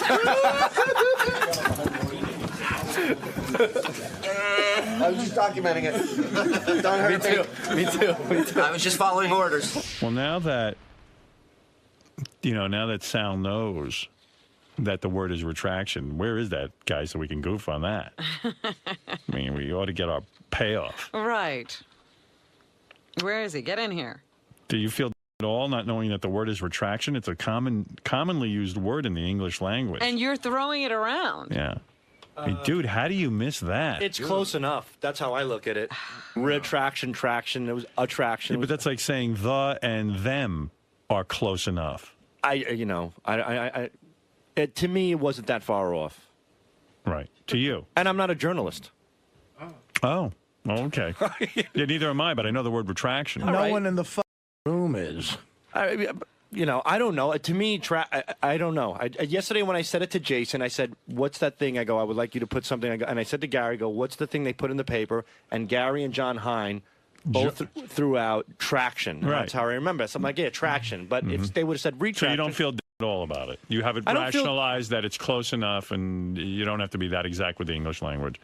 No, I don't. No, it's not that. If they would have said retraction and reminded me properly and not set me up, I wouldn't have felt as. I see. All right, thank you. Let's say you forgot a word. Right. And I gave you the wrong word. Right. And you trusted me that was the correct word. Okay. That's what happened to me. Fair enough. All right. Sal, any thought to the fact that you should have just known the word in the first place? See, that's what's funny. Okay, what? Nobody has ever forgotten a word? Somebody people said are to talking me, about retractions all the time. and if somebody had said to me traction, I would have gone, oh, retraction, not traction. Yeah, but because I was thinking of it and they threw out traction, it didn't occur to me for retraction. So you feel fine about... No, I don't feel fine. Okay. I don't. Do you want me to tell you I don't feel fine? Yes. You want me to tell you that I feel like an in front of 7.5 million people? Yes. Because that brings you so much joy. Look at the smile on your face. Yes. I'd like to wipe it off my ass. All right, thank you, Sal. No, thank you, Howard. That's how I feel. You're welcome. Seriously, man, I hate these hallway questions. Why? That was brutal, huh? That was brutal, huh? It was funny. It was funny, though. I got to hand it to Ari. That was very funny. Sal, why do you hate my questions? I don't hate your questions. I love you, Greg. It's just walking out of the studio, then getting hit by you. That's it's like you just got raped, and as you're crawling on your hands and knees, somebody comes by and kicks you in the teeth. That's what you are, Not you personally, but that's what it feels like. My job is. It's like, you come out, you're deflated and everything. You feel like shit. You want to kill all these images are going through your head, and all of a sudden, so Sal, tell us, how do you feel right now? What happened? How can you go through with that? But I don't spit all over you, though, do I? No, you don't. But I love you, Howard TV. Keep watching. But in all honesty, Sal, you took that like a man. Man. Hey, it's the Howard Stern show, If you're going to get made fun of, you got to deal with it. You didn't even fire back at Artie, though. There's a lot of, well, listen, look at Artie. Yeah, Artie's got a lot of problems. What am I going to do? Artie's got his own issues, He's very funny. He made a funny bit out of it, and at least I got a little laughter out of my miserable marriage, so that's not a bad thing. Are you dreading Monday with Dr. Keith? Or? Nah, I don't give a shit. I think Dr. Keith is like Dr. Ruth, some celebrity quack. I don't take that shit seriously, So one way they or the want other. to talk to Christine, let them talk to Christine. Let them get her side of the story. That's fine. Dr. Abelo, I'm sure he's okay, but I could give a shit about that stuff. It's laughable. You're not expecting any magical cures going on. Nah. Nothing magic in this marriage, dude. Nothing. Sal was asking Jason about going on antidepressants today. Oh, wow. Yeah. Whole fucking crew is going to be on drugs. I know. Is it that bad working here? He tries everybody. Yes, I'm on Viagra. Who's that? Emotional friend? You're on Viagra? You're on drugs too. Yeah, I'm taking pills to keep my hard. Yeah, right. Emotional friend is on the phone again, Rob. He's becoming a regular on the show, Emotional Friend. Yeah, I like it here. All Sal needs is no pussy. Actually, he's a very strong Wait a contributor. second. You're Sal's wife's emotional friend, and you're saying all Sal needs is... Yeah, he just needs some. He just needs some. To the grapevine, he's not getting that. How did you find that out? I don't know. Somebody told me. An emotional friend told me that. By the way, I never killed nobody. Sal, are you asking for antidepressant advice? You fucking bag. Emotional friend, you better pipe down. You're going to get your ass kicked. I'm sorry. I know. He's not, guy wearing makeup's going to kick my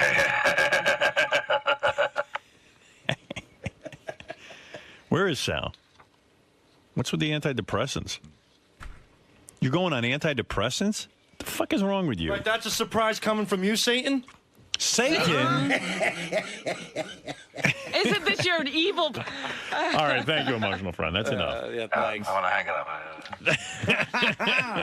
up. So I probably will. I'm looking to get some medication. I'm hoping to. Well, I hope you don't get it because I think you're jumping to conclusions. You're Really? a happy-go-lucky guy. This shit with your wife's going to work out. I'm so depressed, man. Let's see how it goes with Dr. Keith Abloh on Monday before you. Oh, he's that guy's good. He's good. No, he's good. He's good. I've seen him. I have to be honest. I've lost a lot of respect for Dr. Abloh when you revealed that Artie wasn't showing up. Abloh? Dr. Abloh. When Darth Abloh. when he, There's a Freudian Darth slip. Abloh.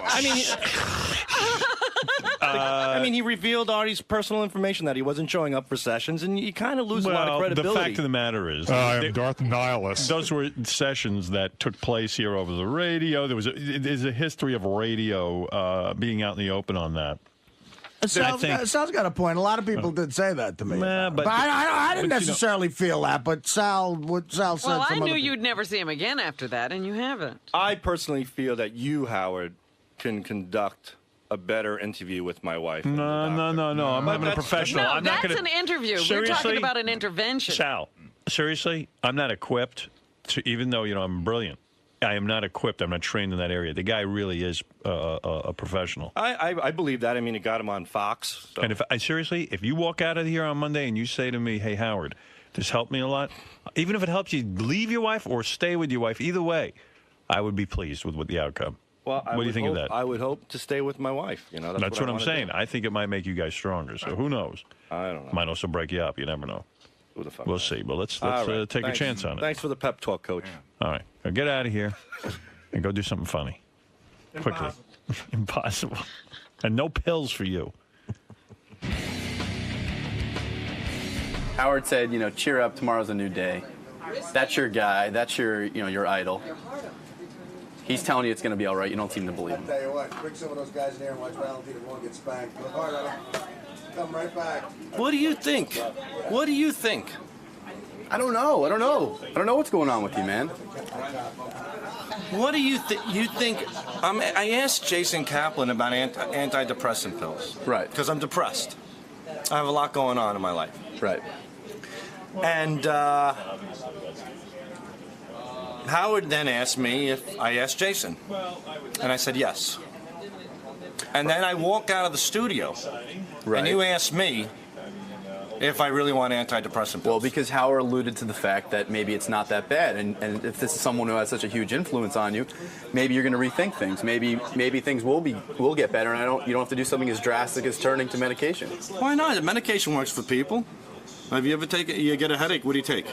I definitely take an Advil, but if there's an alternative... If you get a headache, you take a pill. If you get, if you have a toothache, you take a pill. If you have, a mental ache, you take a pill. I have mental aches. But Howard's saying this mental ache could be worked out by a doctor. Things what could does he get know? better He sees a with your shrink life. 5 times a fucking week, and he's a billionaire. He's telling me advice on doctors and shit. All right, man. Is that somebody to take advice from? I hear you. You know who you take medical advice from? You take medical advice from somebody who's in a loony bin for 6 months, who can't afford to pay their bills, who's on the verge of suicide, and then all of a sudden broke out of it. That's somebody to take advice from, I think. All right, man. That's all I was checking on. I was just checking. All right, man. I heard about this. What? Sal ruined his friend's party. Do you know about this? Have you heard anything? No, I don't. When I was on vacation, I got a picture Sal's really pretty wife, I have to say, is really kind of hot. Christine. Hello? Hello? Hello? Hello? Hello? Hello? Hello, Howard. Hello? Hello. Howard, how you doing? Hello? Hello? Hello, Ian. Yes, hello, Howard. Hello? Hello? Hello? Hello? Hello? Hello? Yes, hello. Hello? Hello? Hello, hello. Hello, hello. Hello? Hello? Hello? Hello? Hello? Yes. Yeah, Sal had a very interesting time at my wife's party. Yeah, Gary told me about this. He So here's a picture of Sal. Like Sal got really drunk at his friend's wife's party. Ian's his friend. Yeah, and so he's throwing a party for his wife. And like Sal even sent me this picture. Here, Sal is mooning. Sal's wife is taking a picture with the birthday's boy or whatever it is. And there's Sal like mooning, like doing the big moon. You know. And then I was like, he's just the dickwad at the party. Yeah. And then he was like a bigger dickwad. Then he did like 50 things in a row to fuck up. He insulted the woman whose party it was. And what if you don't think he doesn't know what he's doing just because he had a few drinks? Gary, tell the story what Sal did at the party. Hello? It's even better than when Sal tells it. This is sort of his passive-aggressive way. Hello? Hello? Hello? Hello? Yeah. Hello? Yeah, this is Ian. Yes, Ian. Hello? Hello? Hello? Yeah, this Hello? is Ian. Hello? Hello? Hello? Hello? Hello? Hello? What's going on today? I don't know. Ian, can you wait 1 second for Howard? Yes. Hold on. Hello? Hello? Hello? Hello? Hello, Ian? Yeah, this is Ian. Hello? Yes, I'm here. Hello? I can see why Sal ruined his party. We want to ruin his I party. want to ruin him, too. Ian, 1 second. We're drawing jizz on your face. I want to ruin Ian's phone call. You've done that already. Ian's ruining my show. I'm going to ruin his party. And what's so great about it is, like, Sal wants to know why his wife's angry with him and why she's not in upset? love with him. But not only did he moon the picture with his wife, you know, kissing this guy, they had a big picture of Ian's wife up, you know, for the birthday girl. Right. That everyone can sign. Yeah, Sal went over and drew jism all over her face, which, by the way, I don't even know how you draw jism. Artie said to me, how do you draw jism? Yeah, like, how do you do that? Can we see the picture? And then Sal not only drew jism, but this guy Ian wanted to send the picture to his mother-in-law with everyone signing it and everything. So then he ruined that. Then Hello? Hey, hold on a second. Ian. Hello? I think Ian's. I'm not sure what I'm talking about. It might have been Ian's sister. Right. She's at the party. Sal insulted her hair. Apparently she cuts dogs' hairs for a living, and Sal said he got really drunk, and he said, you know, you cut dogs' hair. Who cut yours hair? It looks like there's a dead poodle on you. Right. So then the husband comes over. He's all pissed off, and Sal says to the husband, who's like got sort of like a rock star haircut, he goes, "You look like Dave Grohl with AIDS." Right. Then they end up in a parking lot. Sal says he downs a vodka and grapefruit, the glass, and then he drop kicks the glass at the parking lot. Then he decides he has to pee, so he takes out his dick and he starts peeing, like, you know, to make a big stream. An arc? An arc. Then Sal's supposed to get a ride. Where's he doing that? In the in the back? parking? No, in the parking lot. They're supposed to get a ride home. So this couple that's supposed to give him a ride home, they're going to go pick up they go, "We'll be back. We're going to pick up our 17-year-old son, and then we'll come and pick you up." And Sal goes, "You don't need to pick him up. Right now he's in the front seat getting his asshole fingered by a cheerleader." So now the woman won't drive Sal. Nobody will drive Sal because everyone's afraid to have him in the car. They finally get him in the car, and Sal never put his dick back in his pants. Oh, my So now he's asking Is his the wife sitting there with him? Yeah. He's asking the people that are driving him if they want to play Guess What's in My Pouch. Then he ends up back at Ian's house, and this one I don't understand at all. Sal said he got in there, and he doesn't remember why, but he took a whole thing of bananas and started hiding them all over the house, but like he stuck one in the toilet and put them under the pillow. So Sal says he gets up the next day, feels really bad, sends the girl whose hair he insulted, you know, flowers, calls Ian to apologize, and then he says it's the next night. Sal goes, "It's really weird, you know, the whole time my wife isn't saying anything," and I'm thinking, she's handling this very well. So he says Friday night was the night this all happened. Saturday night, he goes to have sex with her. And he goes, "Hey, honey, you ready for a little this and that?" And she just puts up the hand, and she goes, "Go away." And he looks at her, and she goes, "Don't analyze it, Mr. Shrink. Just take it for what it is." So Sal tells me this whole story, and he looks at me so innocently and so genuine, and he goes, "You think she's mad at what happened on Friday night?" Dummy. He doesn't see any correlation. I mean, really, the guy, like Artie said, he's a first grader. Obviously. He's a first grader. But do you think he has no control over this at all? Hello, dum-dum. Yeah, I don't know. I don't know. He is a legend in my house, Howard, because my kids love the fact that he pulled the plug on the TV on New Year's Eve at the New Year's Eve party. Right. Lucas loves that, but Lucas is 11. Right. And he thinks that Sal's the funniest You guy mean ever. when the ball was ready to drop, he pulled out the plug. And this was another one of his wife's friends' parties. Right. Or something. Yeah. He always ruins his wife's friends' parties. When you think about it, I mean, you've seen that ball once, you've seen it a million times. You know what it means to the. You know what it means to people. People just wait for Yeah, it. you can just turn your back and ignore the ball. Yeah. You don't have to take everybody's fun. Where away. is Sal? I mean, He's is he? here. He's here. I don't know. Come on in, Sal. Sal, how do you not know that's your wife's going to be mad at you? You fucking sticking your ears out in pictures. You're drawing Your dick's jism. hanging out in the car. Nobody wants you in there. And she's stuck with you. Nobody wants to drive you home. She has to go with you. Right. She was quiet. She was awfully quiet. Yeah. And I didn't dare question it. I said, I took the benefit of the doubt. I said, she's quiet. Maybe she just. Hey, I quieted her down. Maybe she just had a good time. This is very pleasant. Dude, when a broad's quiet, that's bad, man. Yeah, but you know what? It's one of these things like she's quiet, and I know if I, God forbid, I say the wrong thing, then it's like World War III in the fucking house. But why are you roasting everyone at the party? Like, why is that your role? Do you want to just be the center of attention? I really don't, Howard. You do. I was good all night. Nah, you do. Not anymore. You don't even know that? I don't you even. You're just so hungry for attention? I think I was so. I haven't. Why do you have to be the buffoon? Because you're hungry for attention. I haven't drank in 3 months. You remember everything you did. No, I was reminded about all this. I called Ian in the morning to apologize about not even drawing jizz on his wife's face, about his sister. The first thing that came to my mind was his beautiful sister. I really insulted her. So it was the one with the poodle on her. Yeah, that's. I mean, you just don't do that to a girl. You don't. No, and I said. Good, I'm learning. That's good to learn from you. Don't do that. Oh, so I guess you don't do that. People think this is how you would act at a party. You mean you don't go to a party and insult a girl's haircut and say that she looks like a poodle? You don't. No, I didn't know that. Really? So I'm learning. And if it's a person's birthday and there's a picture of them, you don't draw jizz on their face. Yeah, how did you draw the jizz? What did Yeah, you how make? do you draw jizz? Looks like a cloud, like a splat, right on the forehead. In white? No, with a Sharpie. So it's black. Here, draw jizz on this picture. That's not true jism then. Well, it was a splatter mark, and then I drew drips like a candle melting on her cheeks. But that was in black? Did you label it jizz? Do you put a big arrow and say jizz? You didn't need to. No, it worked out. Draw jizz on Mark Teixeira. Hold on. There was another thing. She was wearing a skirt. In the picture, his wife, his beautiful wife, and so you have some dripping down. No, her I drew an arrow to it and wrote, "Wish I was here." Oh, that's nice. Her mother's gonna love that. Oh my God! At least that's flattering.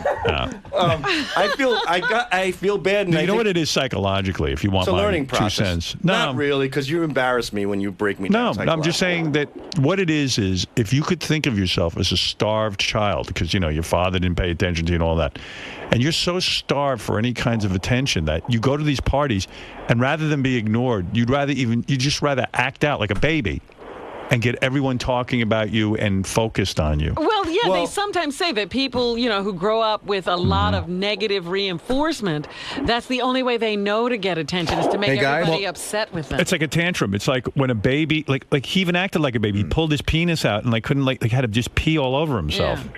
I have my own theory. Yeah, he's stupid. No, he's not stupid. He's not stupid. I think he is stupid because he's a hungry, ravenous At some child. point, you realize that you continue to fuck up, but you just keep doing it anyways. He can't help himself. He's a hungry, starving child. I don't think I keep doing it. I think I'm better. But I blacked out. I just had blacked out. I didn't eat, and I had black out. Dude, I did. I had nothing. This is like the Twinkie defense. I had hard liquor the whole night.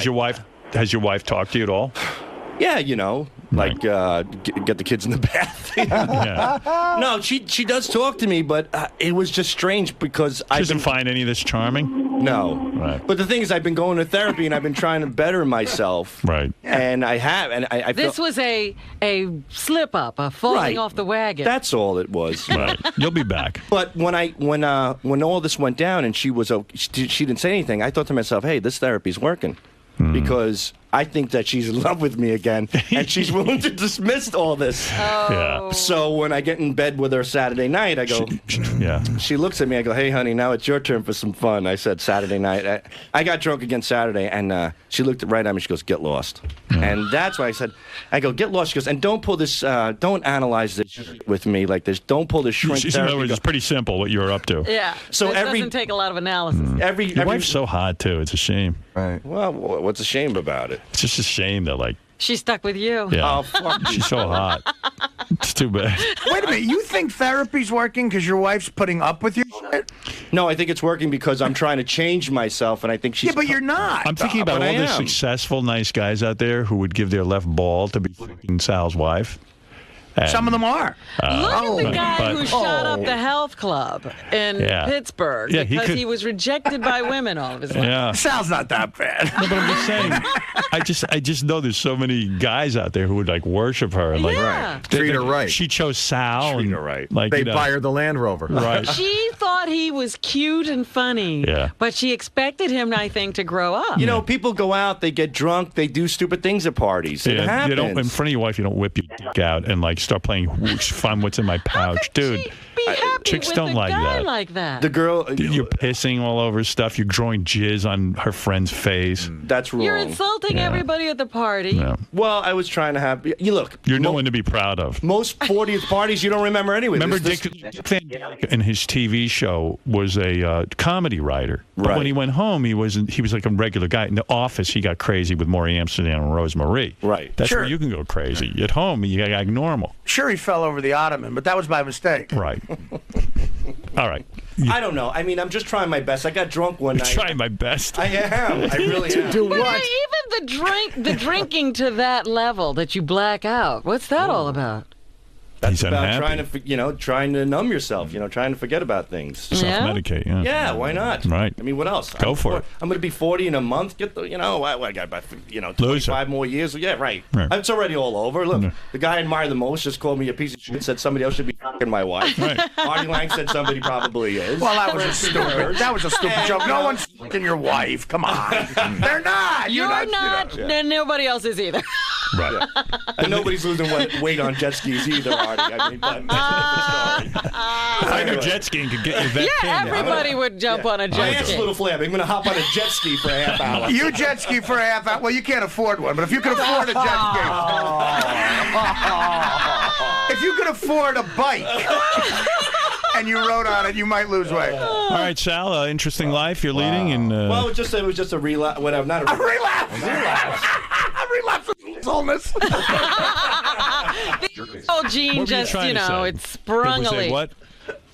What was the word used, Robin? I said it was a falling off the wagon. Yes, temporarily. I'm not an alcoholic. I'm going to continue to drink. I have no problem with that. I'm just going to be a little bit more mature about it. The definition of an alcoholic is you become an asshole when you drink. Right. So clearly that's happening. Yeah, but he's an asshole when he's not drunk. I wouldn't say Are you that. that big of an I asshole? think it helps him. No, I haven't done something like that in a long time. He becomes a big. Have you done things like that not drinking? No, never. Sal, listen to me. You're a good guy. Thank you. But here's Ian. What he's trying to say is that you ruined his party. Go ahead, Ian. Yeah, no, he at most of the party, for most of the night, he behaved himself, but it was towards the end. He had one too many, and then it started with an anti-Semitic rant. I don't remember. And then what did he say about the Jews? I didn't say anything about the Jews. Don't let him manipulate. I do remember. I was praising the Jews, and they took it as an offensive thing. What did he say? Ian? I don't know exactly what he said, but he was going on for 5-10 minutes about that, and then he insulted my friend. A friend's wife who was from South America. He wanted her to get him kilos of drugs or something. So he did that. Well, yeah, that's look, true. I forgot about that. She looked Cuban, so Sal, you know what it is? Honestly, I had too much. No, it has nothing to do with the alcohol. It's just that you just don't have a filter. Like you don't you. I think you think you're being charming, but also I think it's really hard for you to be at a party and be well-behaved. Do you not like going to parties? And sort of be... I really don't. I don't like the people. I like one or two people. Yeah, but what it is though, actually, you don't like being sort of one of the people. He doesn't like being regular. Yeah, I'm bored. You want to be a star. You want to be the guy everyone talks about. You want everyone focused on you. It was like a tantrum, and you're throwing a babyish tantrum. You had invited Don Rickles to the party. Yeah, right. He wasn't looking for Don Rickles. And Don Rickles doesn't act like that at a party. Right. But you realize, though, when you think you're saying stuff positive about the Jews, it's clear that you think about them all the time, and it comes off as anti-Semitic. And you're anti-Semitic. I mean, you're totally consumed with everything Jewish. I live around. Basically, that he believes all the stereotypes, and he gets to the party, and he goes, it's not like you're all cheap. You try to rise above. I don't go for the cheap Jew joke. I know you had like a really rough upbringing, and I empathize and sympathize with you. But the fact of the matter is, try to rise above it. And try to get some enlightenment. I'm mingling with the Jews now. I mean, I'm getting up there. What's a positive thing you said about the Jews? You said it was all positive. I want to hear the positive stuff. I say the Jews are the opposite of the minority. When they step into a neighborhood, the value goes up. I mean, that's something that... It's true, but it's true. No, but Sal, I mean, you know what I'm saying? Go to a Jewish neighborhood, and I mean, why are you these so people consumed with thinking about they them? are like they are the Viagra of real estate. You know, you get a Jew into a good neighborhood, and boom, everything flourishes. It's like the rainbows come out. They're clean. They're Wow. And, but I'm not saying that other people aren't. But you are. But that's something I appreciate. Give us a dirty minority. Who isn't clean? Nobody. Italian. I grew up with Italian Fuck people. you, Italian. No, I know you're going right to the blacks, Robin. I'm not saying that. But I unfortunately... Blacks and the Hispanics. But that's because they didn't get a fair shake in life. All right, go ahead. Go back there. Make some fun. I'm not going to make any racist remarks. Yeah. Because I don't believe that. I'm Ian, learning. I got the whole picture. Thank you. Howard, I should have followed your example when you didn't invite Sal to your wedding last year. Absolutely. I didn't want a guy whipping his dick out, pissing and shit. You know what I mean? You didn't mind me doing it at Jason's party, though. You begged me to put my balls in the pumpkin soup. You didn't do it. No, I didn't, because I was straight. You know, but you know that would have been a good one. I have to. That would have gone down in Sal he history. doesn't mind you ruining other people's I parties. go, come on, Sal, put your balls in the pumpkin soup. Make it happen. I was like his dancing bear that night. I did anything he wanted. All right, It was thank fun. you, Sal. So you haven't had sex with your wife since the party? No, I haven't. She said get lost and don't analyze it. But she When said do you go back to therapy? It probably will take us. I'm so embarrassed to go back because I have this guy. He doesn't believe me one bit. But I thought that I really was excelling and I was doing well. I thought I was like one of those like somebody that he was proud to say, hey, I'm transforming this asshole. And now I got to go back and tell him all this. So I feel like you're embarrassed. I'm embarrassed to face my therapist. Sal, go home. All right. Go home. I mean it. Go Sal, you're with lucky Laura's a good sport. Right. Laura's your wife? Yeah. So Ian's wife is Laura. All right, thank you. I had a couple of drinks. I feel real bad about it. I did the right thing. I followed up immediately. I sent flowers to his beautiful sister. I can't change the picture of Laura, unfortunately, but if I could, I would. Yeah, we've all been there. We've all been in a situation where we drink and... We have? Yeah, but you don't think... Dude, yeah, haven't you? Even though you're wasted, you know, we all do stupid things, but... Some of that is just like ridiculous. Yeah, I know. That's what scares me. That because I sincerely want to make an effort where I don't want to do those things. I know it's out of control, and that kind of scares me about me. I don't know. It's really, but fortunately, I could say that only happens when I drink a lot. No, you do stupid shit all the time, though. Do you think so? Yeah, of Not course. when I'm drunk. Not when I'm straight. Yeah. Are you serious? You'd probably do half of that stuff if you were sober. Yeah, maybe. I wouldn't dance around my truck hanging out in the parking lot holding it like a garden hose, and jumping in the car with it still hanging out. My wife and some strangers in the car driving me home. I wouldn't do that. I wouldn't punt a glass of alcohol in a parking lot. That glass could have landed. It could have landed on somebody. It could have landed on a windshield or something. Showing your ass in the picture, you probably would have done anyway. That's not a big deal. That's an old sham, just college shamming. That's just cheap and stupid. That was just, again, I get bored easily, so what are you going to do? So me, when I see people hugging and kissing in pictures, half of the time, they don't even give a shit about each other. Half of the time, I can bring up 90,000 stories and arguments and fights with the people in that picture. There's more arguments than love. I take my ass out. Yeah, this is what I really think. This is the truth. Let me ask you a question. I'm listening. Am I right? And then it's true, though. But who elected you the sheriff of... You know what I mean? Like, you've decided... I don't mean to be. No, but you've now appointed yourself, that you're going to go point out all these things at a party to people. And who asked? Nobody. Who asked for you there? Nobody. Exactly. Right. And but do you understand? I'm being upfront when I tell you that. Like, it wasn't my place. It wasn't like, hey, we're going to hire Sal Governale. Right. Your thoughts, you're entitled to your thoughts. If that's how you feel about it, that's fine. But no one asked you to come to the party and expose them. And project my thoughts and do physical Right. crazy. So you can understand why they might be upset. Yeah, I get it. Yeah. So don't drink and party. I mean, go to a party, be boring. I don't know, sit around, do nothing.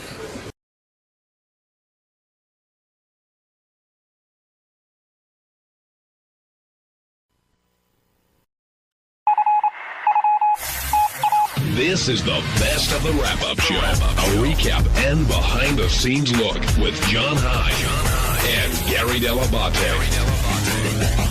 The best of the wrap-up show begins now. Hey, it's Gary Dell'Abate, Baba Booey. On Monday's wrap-up show, we talked about former Illinois Governor Rod Blagojevich. We thought he was a great guest. We sort of argued whether we thought he was guilty or innocent because he was so goddamn charming. Some of us were actually swayed. Here's our one.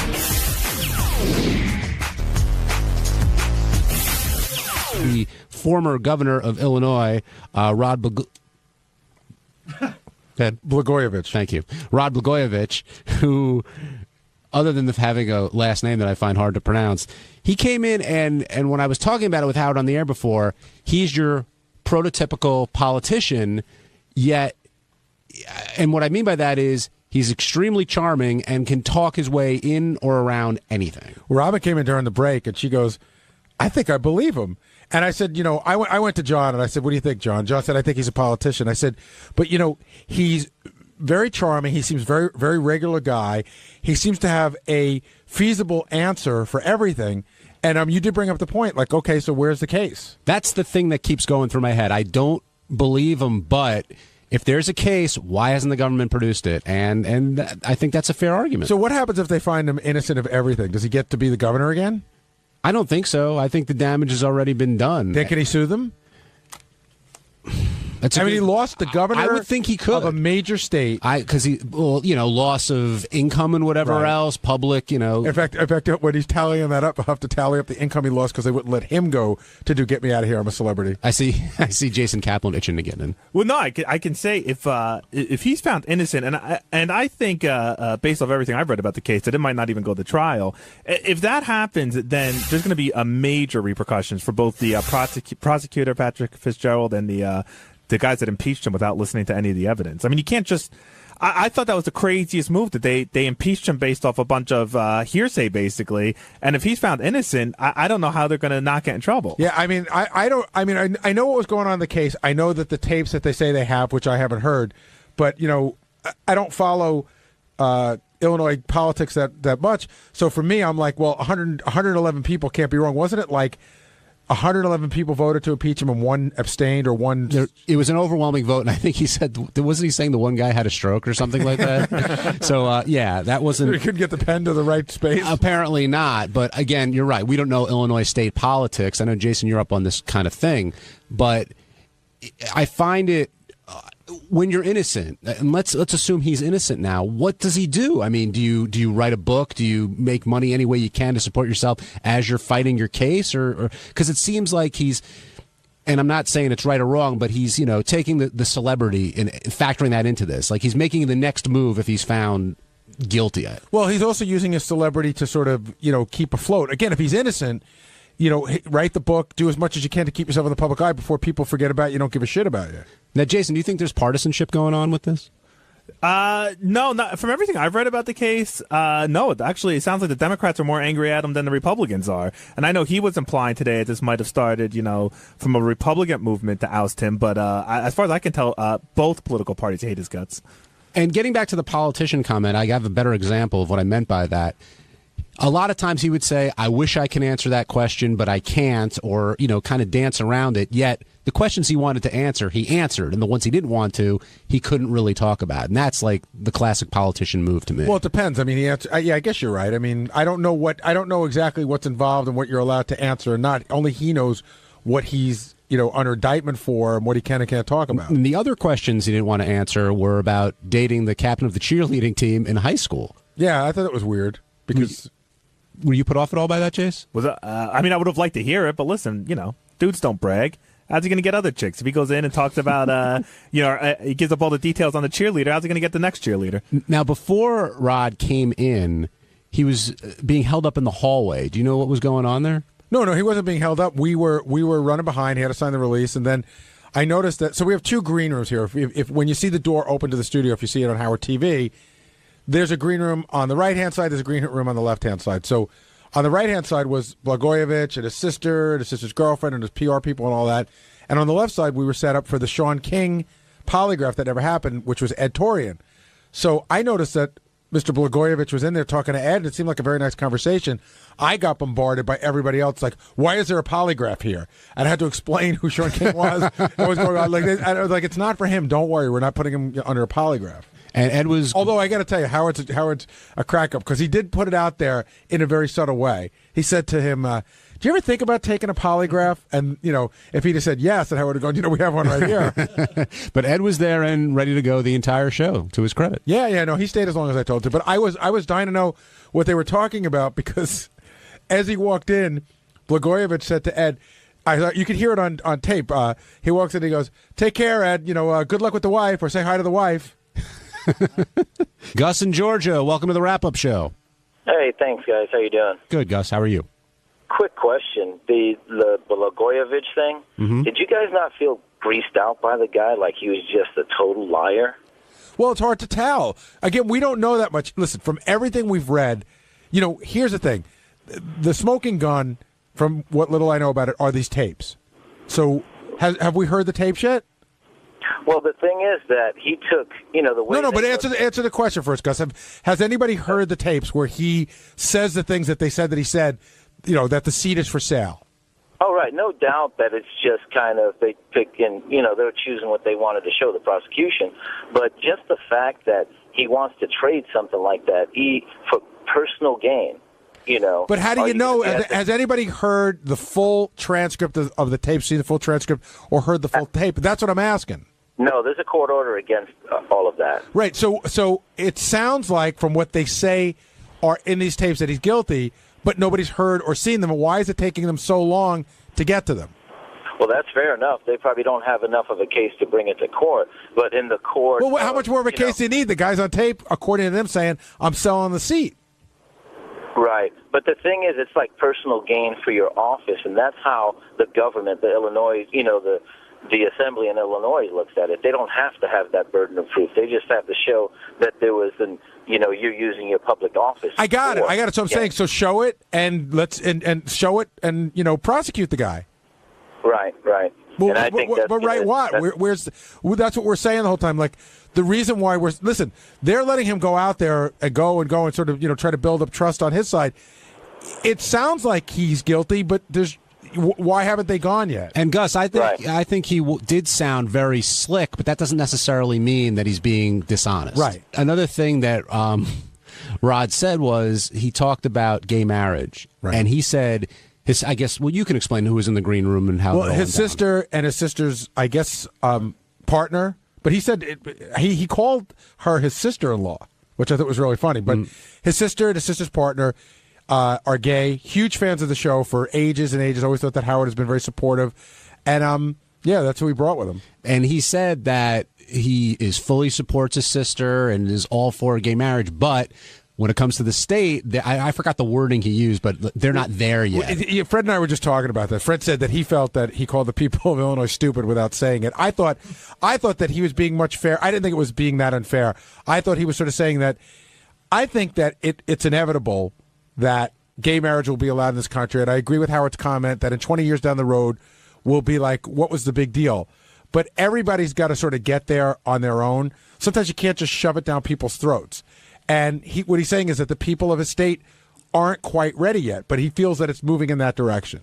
But the other thing I have to tell you was, he said that that's when he called her his sister-in-law. He said they went to a gay pride parade where they held up his picture with the Ghostbusters sign through it. I love that. And he respected that. Yeah, on some level. Hi, this is Richard Christie.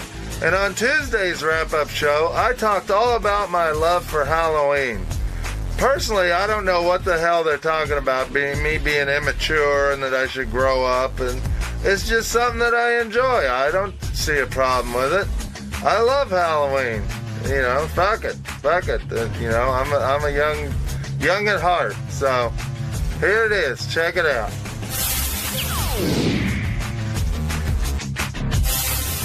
When you came in late in the show today, Howard basically, I wouldn't say read you the riot act, but he was like, what are you doing with Halloween? It's time to grow up. Get over it. And he seemed pretty serious about it. Did you think he was being serious? Time to put away childish things. Well, hey, I'm 35. You can't teach an old dog new tricks. I've been into Halloween since I was a little kid. I don't think anything's going to change. I think in 70 years, if I'm still alive, I'll be, an old man with a cane walking through the haunted houses. John, imagine, okay, look at him now. This is the time when he should be least into it. Now, fast forward, imagine Richard in, say, 10 years with a 5-year-old. Now he's got a reason for Halloween. Yeah, usually the kids are what get you back into it, or that, okay, I'll put on a costume and walk around with you guys, but you don't need the kids to get you going. No, I love it. I mean, Gary, do you get, real excited at Halloween when you take your kids out and stuff? I hate dressing up in a costume. I think it's the biggest waste of time. When Mary and I go to a costume party, I do the least I can do. Like one year, the first year we got invited to our neighborhood, I put on my Mets jersey, drew a mustache, and went as Mike Piazza. I don't enjoy it. But different strokes for different folks. Yeah, I mean, you asked me, and I'm just giving you my answer. Yeah, no, I know, but I'm saying with Howard yelling at me about it, it's like, well, I could never be into chess, which Howard is into. I could never be into Dancing with the Stars, which he said he doesn't watch anymore. But a lot of the stuff he's into is not my thing either. But I would never expect him not to be into it. Right, but even so, okay, Howard's into chess, and he talks about chess a lot. But Howard doesn't come in with a chess shirt. He doesn't have chess underwear. He doesn't decorate his office with chess lighting, and he doesn't start talking about the chess championship 6 months before it happens. Well, yeah, you kind of have a point. I mean, maybe there's just not that much chess paraphernalia out there. You think that's it, huh? Yeah, I think that's it. I'll have to get him a chess shirt for Christmas. Now, Ronnie talked about his skull shirts, and he's got sort of a never-ending supply of those. Do you have an unlimited supply of Halloween shirts and outerwear? Halloween shirts, Halloween underwear. I have Halloween sleep pants, Halloween everything. Thank God, it gives the Simpsons shit time to breathe. What would you say is the craziest Halloween-related item you own? Craziest Halloween-related item? Clothing or otherwise? Well, that's a tough one. I have a lot of Halloween socks. I love Halloween socks. Okay. Halloween underwear, like boxers. As far as crazy, I don't know that there. Oh, you know what I just got in the mail from Amazon? I ordered a Halloween shower curtain that came with a toilet cover and also a rug that goes around your toilet and a little thing that goes over the back of your toilet. It's all Halloween. Do you have a fog machine? No, because it gets sticky in the apartment and stuff. I had one when I lived in the warehouse. That you didn't mind getting sticky. If the warehouse got dirty, but now I'm in an apartment, I can't really run a fog machine. And with the Christmas lights, how long will the Halloween? Let's say you put up the shower curtain and all that stuff. How long will that stay up? When does that end? November 1st. November 1st, really? Yeah. It all comes down. Yeah. Well, it depends. If Halloween falls on a Thursday or a Wednesday, I'll also celebrate the following weekend. But this year, Halloween falls on a Saturday, so it's pretty much over on Sunday because none of the haunted houses stay open the following weekend. So, do you trick or treat? Last time I was 19, I think. Last time I trick or treated. Why'd you stop? I don't know. That's a good question. I love it. I used to hang out on my buddy's porch and give away candy, and I would dress up as, I'd put on my Michael Myers mask and a jumpsuit and gloves and sunglasses so I looked like a dummy, which I literally was a dummy, but I was laying there like I was a mannequin or a dummy, and then when the kids would come up to get candy, I'd jump up and scare them. And that was a lot of fun. But as far as regular trick-or-treating, I don't know. I'm more into the mature thing, like going to haunted houses and stuff. John in Jersey, you're on the wrap-up show. Yeah, I was just calling up to defend Richard, but I can't defend on him ripping his cock out around different guys.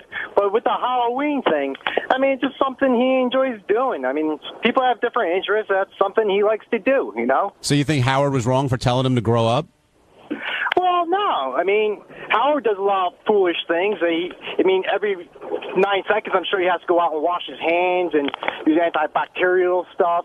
I mean, but with the Halloween, that's just something he enjoys. A lot of different people enjoy different things, and that's what Richard enjoys. Right on, buddy. Thanks.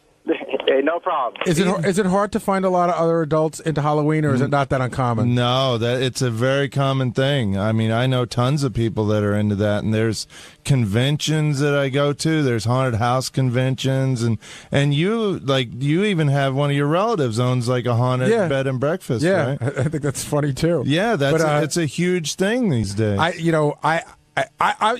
think it's interesting that you're into it and stuff, and I'm not against you being into it, but I would think that if I knew a grown-up who was that into Halloween who didn't have kids, they'd be at the top of my pedophile watch list. It's nothing to do with that. It's just enjoying the season and this time of year.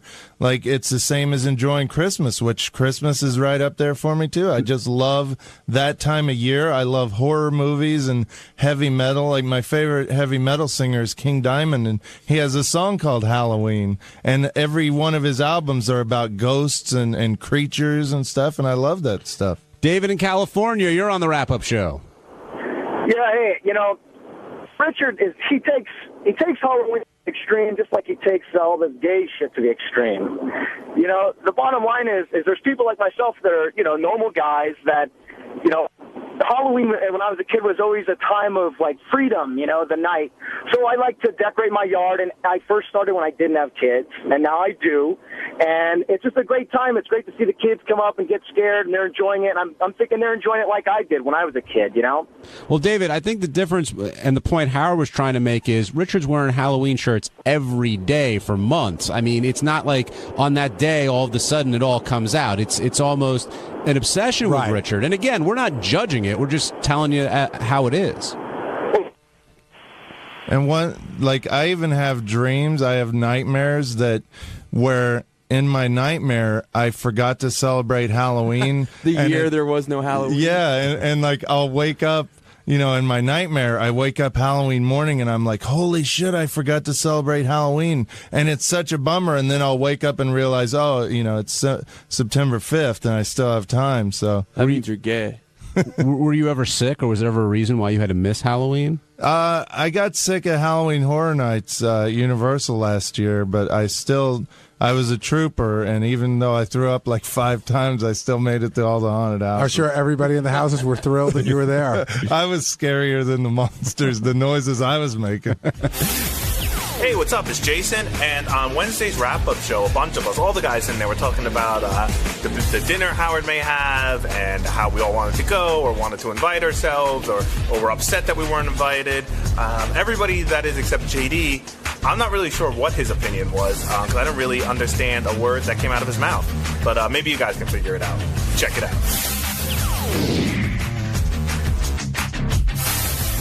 Artie wants a boys' night out, but Howard wonders if he's just going to be on the phone the entire time, and JD gets recruited for the boys' night out as well. But he did? So we're up to how many people? Well, Howard asked him, but JD didn't respond. There was really no official answer or anything. Whatever, it doesn't matter. Well, he asked you. Yeah. Well, okay.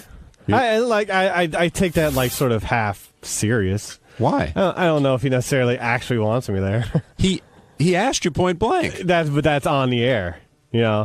We'll see what happens off the air. Something happens. He doesn't talk to anybody off the air. Well, whatever. Well, okay. We'll see. I mean, it's still they don't even know when they're doing it. What's going to happen off the air? I'm not saying. I'm just. I don't know. I'm just saying.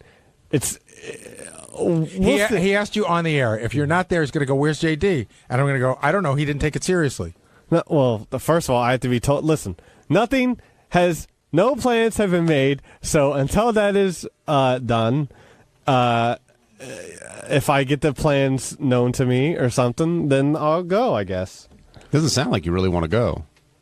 I'll go. That's fine. Would you enjoy it? Sure. Did you enjoy the last one? Yeah, it was. Yeah, I was sitting next to Sal. It was a good dynamic of Sal talking. Do you eat the fancy food or do you not like it?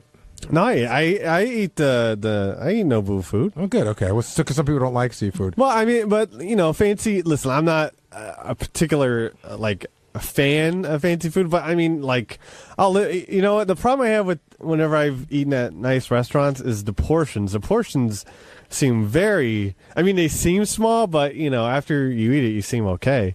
But man, you look at like a little like strumpet or something, and it's like, and the fancy plates. Whatever. That's just me. So you're that's just me being uncultured, I guess. So you're a quantity guy, not a quality guy. Is that what you're saying? I'm just, no. I mean, I don't know. I mean, I seem like I should be, or not should be, but like when you're looking at the fancy food and it's less quantity, then I become quantity. But after I eat it, I become quality. I don't know what the fuck I'm saying anymore. Neither do we. Oh yeah. Can't wait to hear this tomorrow. We should also talk about whether people are lobbying to come to the dinner, because I know I can tell you. Who has lobbied so far? Well, I got an instant message from Jason that was like sort of ha ha ha. You know what I mean? Boy. But he's like, Will and Jason, I would really like to go. And I said, but if he says no to Will, then just have me come.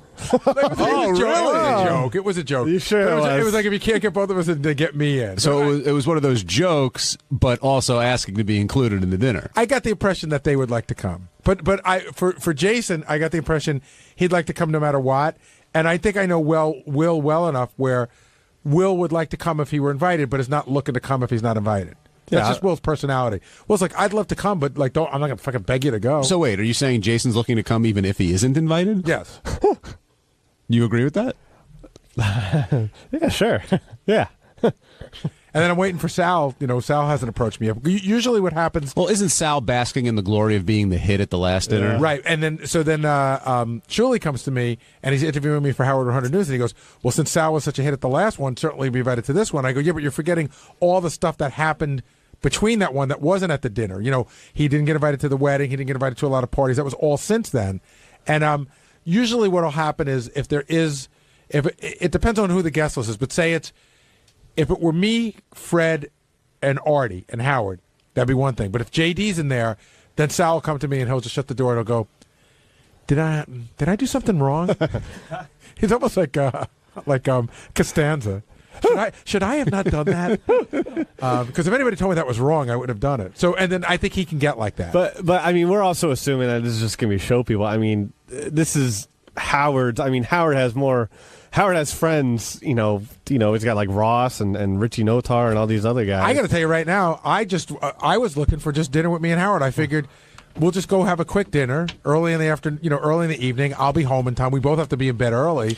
And then it turned into like a bigger thing. Well, did you think this is Howard's way of saying he doesn't want to have dinner just with you? No, I didn't think so. Because we've had dinner alone before, and then sometimes we've had dinner with people. Did anybody else lobby besides Jason?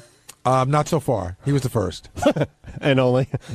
But he won't be the last. I can guarantee you he will not be the last. So, Jason, you blatantly lobbied with an IM? Yeah. Posing as a joke?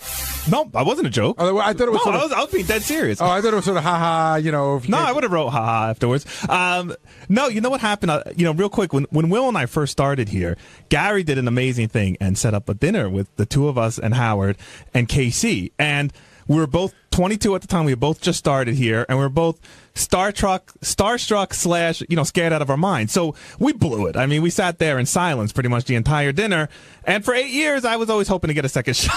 It was one of those things where the guys that started working for us, they were doing an amazing job. And I kept telling Howard that. And I go, you should get to know them better. And he said, okay, let's go out to dinner. But they're right. It was just me and Howard talking while they watched. We sat on our hands and didn't say a word. And not that, listen, if I went out again, I'm sure I'd be a dud. But we missed out on the last big dinner Howard put together that he was, describing on the air when everyone just kept saying, oh, JD wants to go, sure, throw him in. And I didn't say anything. And so I'm saying something this time. You should have like an audition dinner first.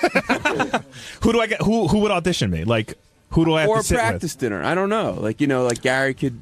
I don't know. Here's the problem. You can't. There's two dinners. There's one where Howard's there, and one where Howard isn't. Because when Howard's there, it's almost like the Last Supper, and he's Jesus. Like he's the focal point of everything. Not for me. Like I like going out to dinner with him and hanging and stuff. But if it gets to be 10 people, there are other people who are gonna cram around him and try to get his ear. So would you, Gary, since you gave the initial invitation, would you rather limit it to the fewer the people, the better experience you're going to have? Because it went from you and Howard to you, Howard, and Artie, and then Fred got in the mix today. You know what? And now JD, may go if he wants to. I don't know if the invite is that. I don't know if whatever. Sorry, go ahead. What? If the invite was that serious, sure, yes, I'll go. But, I mean, I'm sure there are other more important people that he wants to take. Anyways, move on. How will you know if it's serious? Like, what would be a serious? If I'm told the information. Yeah, before you came in, we talked about this. He's saying if he got invited off the air, it would be more sincere, for lack of a better word. What were you saying, Gary? No, I'm sort of more like I did it for, probably 50% because I like to have alone time with Howard. Like once every 2 years we go to dinner. And the other 50% was sort of like, as a nice gesture, like him saying, hey, Beth's gone. I got nothing to do. And I thought, well, maybe it'd be nice if I asked him to go out to dinner. And you weren't aware that Artie had made the same gesture, correct? No, I wasn't. But, I mean, it's all good. I mean, that'd be great. But, listen, there's me and Howard out to dinner.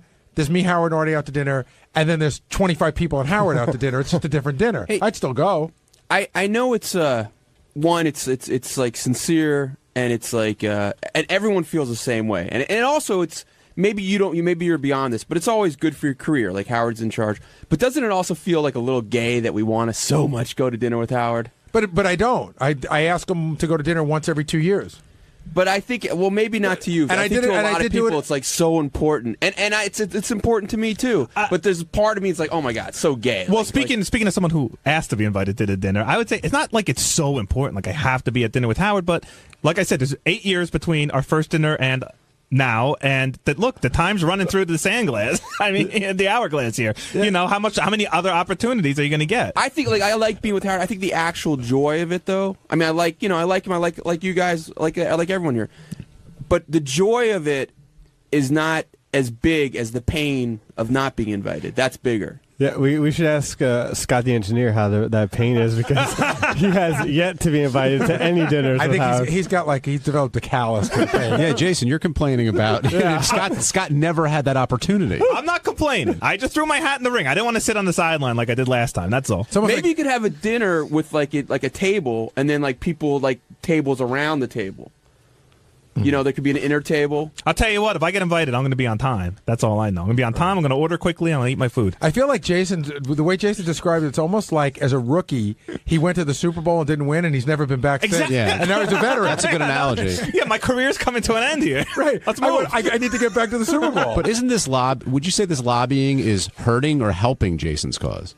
Well, I don't think it matters. I think it's one of those things where if Howard heard it, he'd probably react to it in a positive way. He'd probably go, you know what? I thought of Jason, but yeah, you invite those guys. And then he'd go, Jesus, now it's me, you, Artie, Will, Jason, JD, Fred. I mean, Jesus Christ, now it's the fucking Last Supper.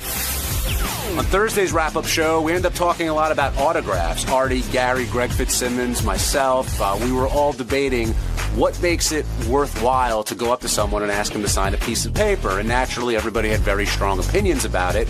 And speaking of strong opinions, Ralph then called in, and the two people that people love the most to hate on this show, Greg Fitzsimmons and Ralph Sorella, got into a little argument. Here we go. Tracy in Virginia. Hey, guys. When Howard was talking about when he gets irritated when people ask for his autograph, you got to think, man, of the person side of you. I understand he's famous and he probably gets, bothered a couple times each day. But you think about like a normal person who just happens to be in the right place at the right time and runs into Howard Stern on the street. And then not only that, but has to get up the nerve to talk to him and ask him for an autograph. To be rebuffed it's like asking a girl to the prom and having her tell you to go, Well, why go do you screw think you have yourself. to get up nerve? Because it's inappropriate.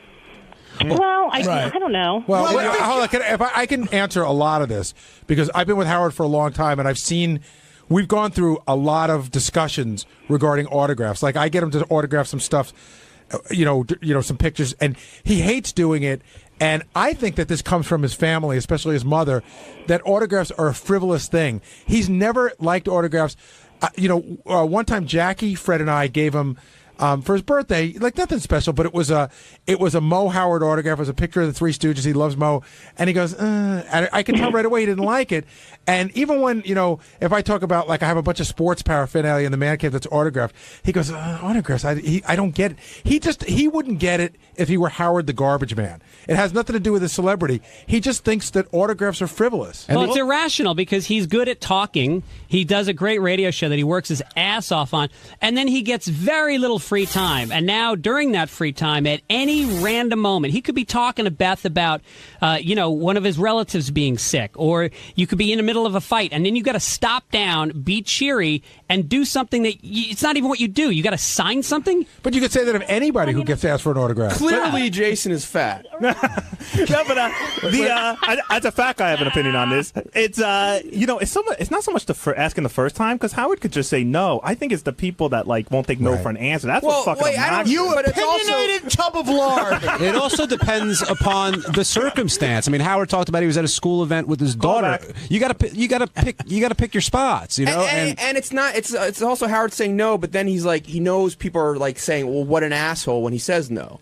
So, does he have the right to say no? Of course he has the right to say no. I got turned down when I was about 12 years old. I got turned down by Alan Alda for an autograph. And to this day, I still think he's an asshole for doing it. I mean, right? It could have been. It just could have been. Alan Alda could have been having a ridiculously shitty day. Yeah, right. But you're right, you were a very ugly 12-year-old. It sticks with you for life. But how's Alan Alda having a shitty day? Yeah, Mash didn't get picked up for a 28th Who says season? no to a 12-year-old girl for an autograph? Ma'am, Alan Alda's an asshole, but not because he turned you down. Tracy, are there any You're right. circumstances? I grew up in the same hometown as him, so people were always like, boy, you think Hawkeye and he's all like happy-go-lucky. Guy was like a total dick sometimes. Oh, yeah, people really should try much harder to maintain their television persona during their real lives. I mean, Tracy, is there any... For your approval. You're like one of those people who goes up to Carol O'Connor and says, say nigga!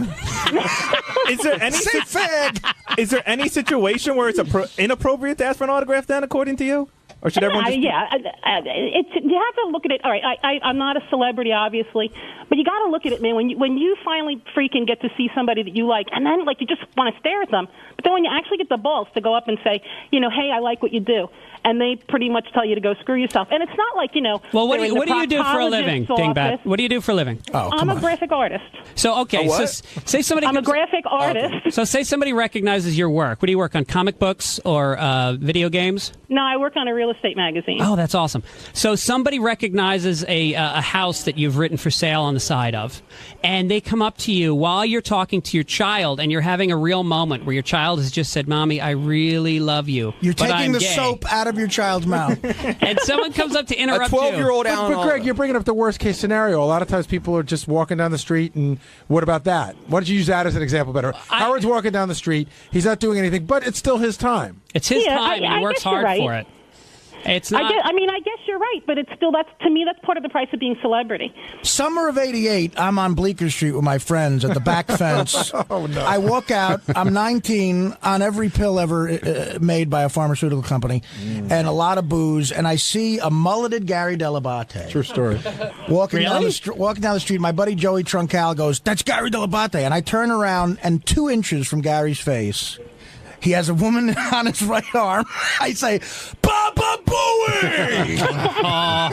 And Gary just made a look and rolled his eyes and kept walking. But isn't that great on your date when that happens? I guess. I don't know. I don't know what level. I got you laid that night, motherfucker. I hope so. Well, I want to turn this question around to Greg. Greg, so you're saying under no circumstance should anyone ever ask for an autograph? No, I think after a show, like a stand-up show, perhaps if Howard were to go to a screening, a public event where there is a sense of him interacting with the public as an extension of his job.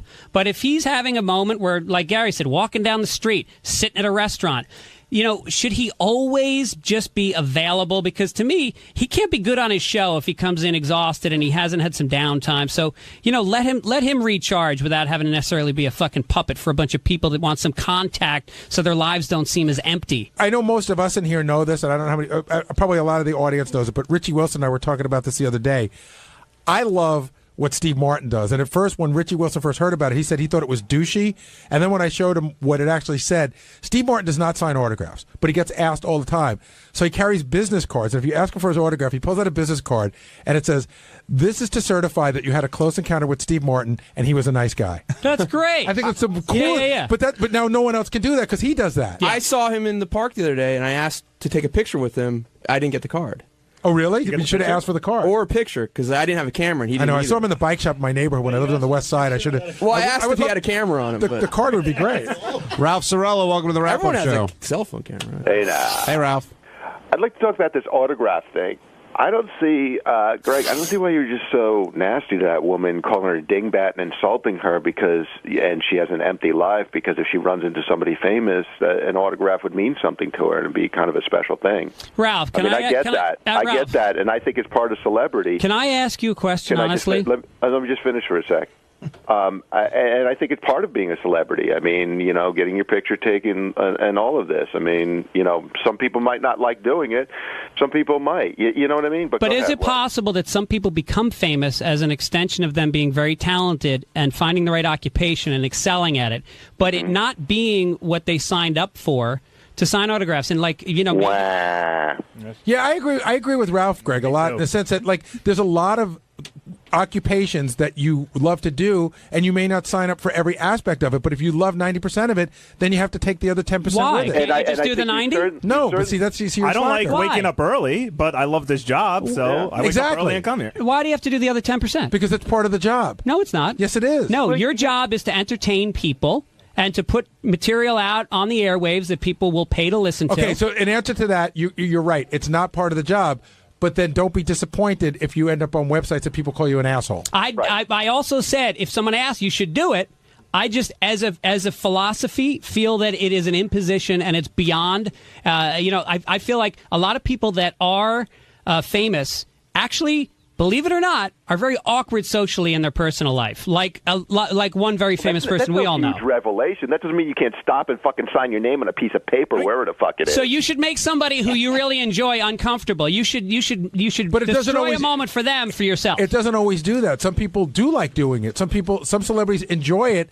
Maybe it feeds their ego, or maybe they just then they should do it. Or maybe they just say, this is great. But you're just figuring that anytime you ask somebody for an autograph, it's an imposition. Didn't say that. I said that when they're at a public event, when it's a media event, when it's associated with them promoting whatever it is that they do for a living, then it's part of the job. But when they're sitting in a restaurant...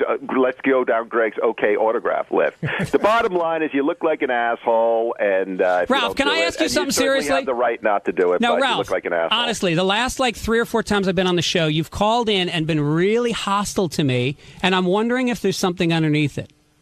Honestly. No, honestly. I was don't fucking hide from it, because there's something going on. You don't normally talk to me like this, and every time you call in, you got a big fucking problem with me, and I don't know what it is. No, I'm reacting to something you said. No, you're not. You're calling in to bust my balls again and again, like somehow I must have offended you. I must have said something you didn't like, and now you got this little hair on your asshole, and you call in like a little bitch, and you say shit to me every time. What is it? No, well, I think in general, honestly, here it comes. Now you're going to be honest. I have to drag it out.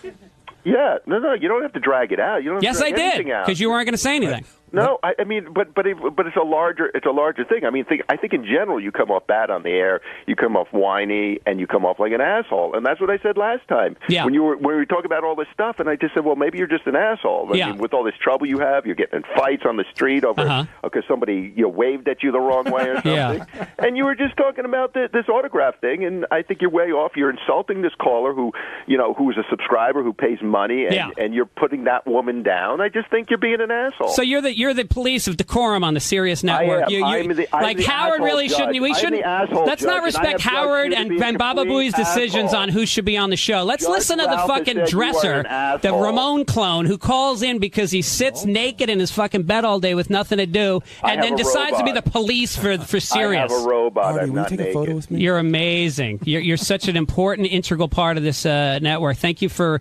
letting me know where I should be as a performer on the Sirius Network. Artie, I'm serious. I really want a photo with you. No, not now. I don't think I'm doing that. I'm just commenting. You're putting yourself out there, and but don't worry, I don't want an autograph from you.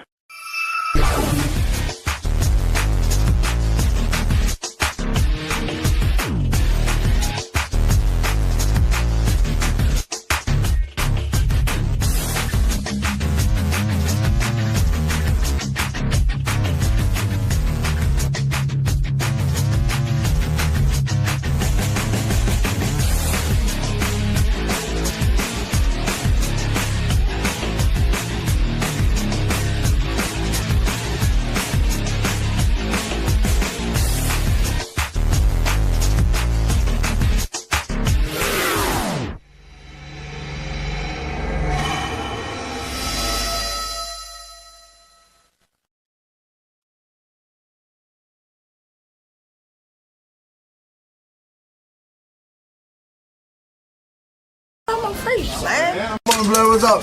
Not much. Oh, man, it's always nice to be back with my man Howard, you know, when I come down. Been away for a little while. Matter of fact, I had a bad accident 2 years back, and I had to go in the hospital and take care of it. How you feeling now? Well, I'm moving. You're moving? Yeah, I'm moving. Okay, right this way, sir. I'm moving. Well, you're excited to see Howard? Always good to see my man. He's a great guy. We get along good together. But Yeah, right this way. Thank you much, man. All right. A lot of people get scared to come in and talk to Howard. Not you though. You're no. You enjoy my it. man. We speak almost the same language. Okay, have fun today with Howard, Mr. Frazier. Wait, what? Have fun today with Howard. I will always have fun with my man. All right, it's thanks. gonna be great. All right, see you in a little bit. Boogie. Joe, how you doing? Hey, how you guys There he doing? is, man. Hi, Joe. Hey, Joe. Hey, Joe. Joe is on a walker. What's going Joe, here. on? Hey, Joe, put on those headphones. Put on your headphones so I can talk to you. All right, baby. Take that hat off. Uh-oh. Go ahead. What's happening? Joe. Hey, Joe. Joe, how you doing, man? Oh, not bad for old guy. What's up? Joe, what's this walker you're on? Oh, man, let's see. A few years back, I got hung up on one of those doggone Chrysler automobile, and it took off. I couldn't stop it. You got hit by an automobile? No, he was in it, he said. I was driving this car. You were driving a car? And I matched the gas guy, told me come on out, and it was clear. By the time I got out in the middle of a truck was in front of me, I mashed the brakes and the gas first, and the brakes didn't yield to whatever I was saying. Robin, interpret that for me. I'm not sure I understand. I think what he said was he put his foot on the gas and the brake. You're kidding, No, Joe. not at the same time. No? Okay. Joe, you're not a very good driver. Let's see if I can try it again for you. You mashed down the brake. And The guy told me to come on out in the street. Yeah. Which I did. Go ahead. The gas stuck on the floor of this automobile. Okay. All right. I did the brakes. When you leave from the gas to the brakes, it's supposed to yield to one to another. Right. Well, this one didn't. This one stuck on the floor. Oh. And I hit a panel wagon in the All back. right, Robin, what is Joe saying? All right, now I think I've got it. All right, Robin knows what he's All saying. right, Hold on, so go ahead. some guy told him to come out in the street. After they got in an accident. No, he wasn't in the accident yet. Oh, why'd you go out in the street? No, the guy said it was okay. The guy said it's okay to come out in the street? But why should Joe get out of his car? Why a guy is talking to What's him. on second? Who's on third? Joe, wait a second. You're driving along, and some guy tells you to get out of your car and come No. Why would you get out of your car? He wasn't getting out of the car. I was in the car. You're in the car. Why the guy was in the street telling Joe to drive through? Oh, okay. I don't know. Why did a guy told him who it's is this okay guy? to go. A cop? I don't know the guy. Right. He says, go ahead. Just come out. He So I waves come- you. And the truck was in front of me. Uh-huh. But the main problem was it wasn't the guy fault, wasn't the trooper fault, nobody's fault, but the automobile. The gas stuck on the floor. This is a... You got out of the car, and the car started moving. No. No, I'm okay. talking about Joe Frazier. All right, I don't know what happened. I think I've got it All now. right, go ahead. Robin's going to say it. The guy says, come on, Joe, you can go. Right. I don't know why. I don't know who the guy is. Okay. Sounds like a... And Joe put his foot on the gas. Right. The car started to go forward. I don't know what the truck was doing. Stopped, yeah. Is the truck stopped? The truck stopped. The truck was waiting for the light. And you drove right into the but truck. my You gas, drove into the truck. My gas was stuck on the floor. Yeah. And the brakes didn't yield to what it was And saying. you went right into the car. Right into the car. And it gave you a back injury. Split my spine in the back. Let's say I've been in an operation, let's say, maybe 2 months back. And so you've been in tremendous pain since. How long ago was the accident? 2002. 2002. Wow. They operated on you recently? 2 times already. 2 times, and Yes. now you're on a walker. I'm walker. Are you afraid you're going to get dependent on the walker? Maybe you shouldn't. Well, no, I'm afraid I might fall if I don't. You would The legs, the back could give from under you. This is unbelievable. You are one of the world's greatest athletes. You are the champion of all time, and you are on a walker. And an automobile I couldn't control. This is sad to me because I remember when you had you that horrible keeping that- accident. You had that horrible accident where you mowed off your own toe while you were Yes. mowing the Yeah. lawn. That lifted him from. And you are missing a toe, and the lawnmower ate your toe, and now your back is bad. I'm wondering if he was keeping the car maintained. Was the car up to date? It's a new automobile. Brand new? Yes, brand new. Are we suing somebody? Well, sure. We're not going to get to that part because I'm going to leave that up to the lawyers. Sounds to me like you're going to be worth $50-60 million. I'm going to leave it up to the lawyers. What car company are we going to own? Yeah, what car were you driving? What car dealer? What car were you driving? I was driving a Chrysler. A Chrysler. Oh, yeah, my goodness. One of those pretty ones, you know what I mean? Well, this is terrible. I'm not happy about all of these health issues, but you are a great athlete and a great man, and I like to see you at your top form. You know what I'm saying? Well, number one, you know what I mean? It slowed me down just a little bit. You mentioned that when you were a little boy, and it makes me think about your life. A lot of people don't understand. They know you as the great boxer. They know you as the success story, but they don't understand where you grew up. Where'd you grow up? I grew up under animosity, bigotry, hatred, white water, color water. I got on the bus one day, and the guy told me, sit in the back. I thought I was Jewish. He said, well, get off. You said you were Jewish and he told you to get off the bus? Wait a second. So you couldn't win, no way. Your mama used to grow marijuana, right? And really? And you would pick the marijuana? No. Mom didn't grow it. Mom picked it. She picked it. But they didn't know the difference of it back in the South. Marijuana plantation? It was called Moss. It was behind his house. Yeah. Behind your house, there was marijuana. In the woods, yeah. In the woods, and you would go out and pick it with your mama. Yep. And you would sell it for, listen to this, they dry it out, you'd crumble it, you'd do the whole thing, and you would sell it for 20 cents a pound. A pound. That's a bargain. Good money. That's good Back money. in them days, you know what I mean? 20 cents a pound for marijuana. Wow. You know what it goes for now, a pound? Yeah, I don't want to talk about it. You smoke weed? You like it? No. Did you smoke it when you were young? Only drugs that I get, like, them doctors put in my back and let's say my legs, something like that. And growing up poor, it was tough, and your father, he was a womanizer. He would cheat on your mother all the time. And you were even his lookout. Your father would go in and f*** these women. Joe with him? I didn't know it was cheating. I just thought Dad was enjoying himself. You know? Right. He would you were right. He would. I mean, this is very. I mean, you know something about Joe. You know something about psychology. For a young child to see his father disappear in the house with other women must have been very tough on you, right? Why would it be tough? Because wait a minute, you thought you and your father were going out. He's fucking around. He's cheating on your mother and fucking women other than your mom. I didn't think he was doing that. I thought he was one in the house and got some paid for the liquor because he was a bootlegger. Right. Dad was a bootlegger. Let's sit back. So you went to work with Dad, is what you thought. I worked with Dad. You know what I mean? This is a tough generation. Fuck therapy. You were traumatized by the fact that your father was having sex with a woman. The husband found out of the woman. Came over, shot your daddy, shot your mom. No, it wouldn't happen that way. Come on, Joe. Your parents were lucky to live, weren't they? No, well, Dad was alive. You know what I mean? Dad was alive at that time. Mom was alive. All both of them went home to Jesus now. Your dad was shot, right? Yeah, he was shot. He was shot. And your mom got shot too?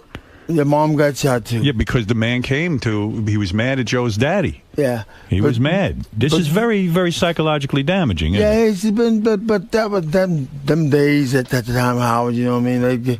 Well, you don't have to. Do you think why some of your marriages failed? Because this is what you saw as a child? Did you cheat, Joe? No. Did you have a couple of times you cheated? I mean, once you cheat? Cheat. No. Never cheated in your marriage? Never cheated? Robin. See what I mean? It was hard for you to love a woman. It's really life been good for me, Howard. There's no doubt about that. Your mama beat you as a child? You were beaten, and you had to be beaten in the nude. Well, I've been a bad kid.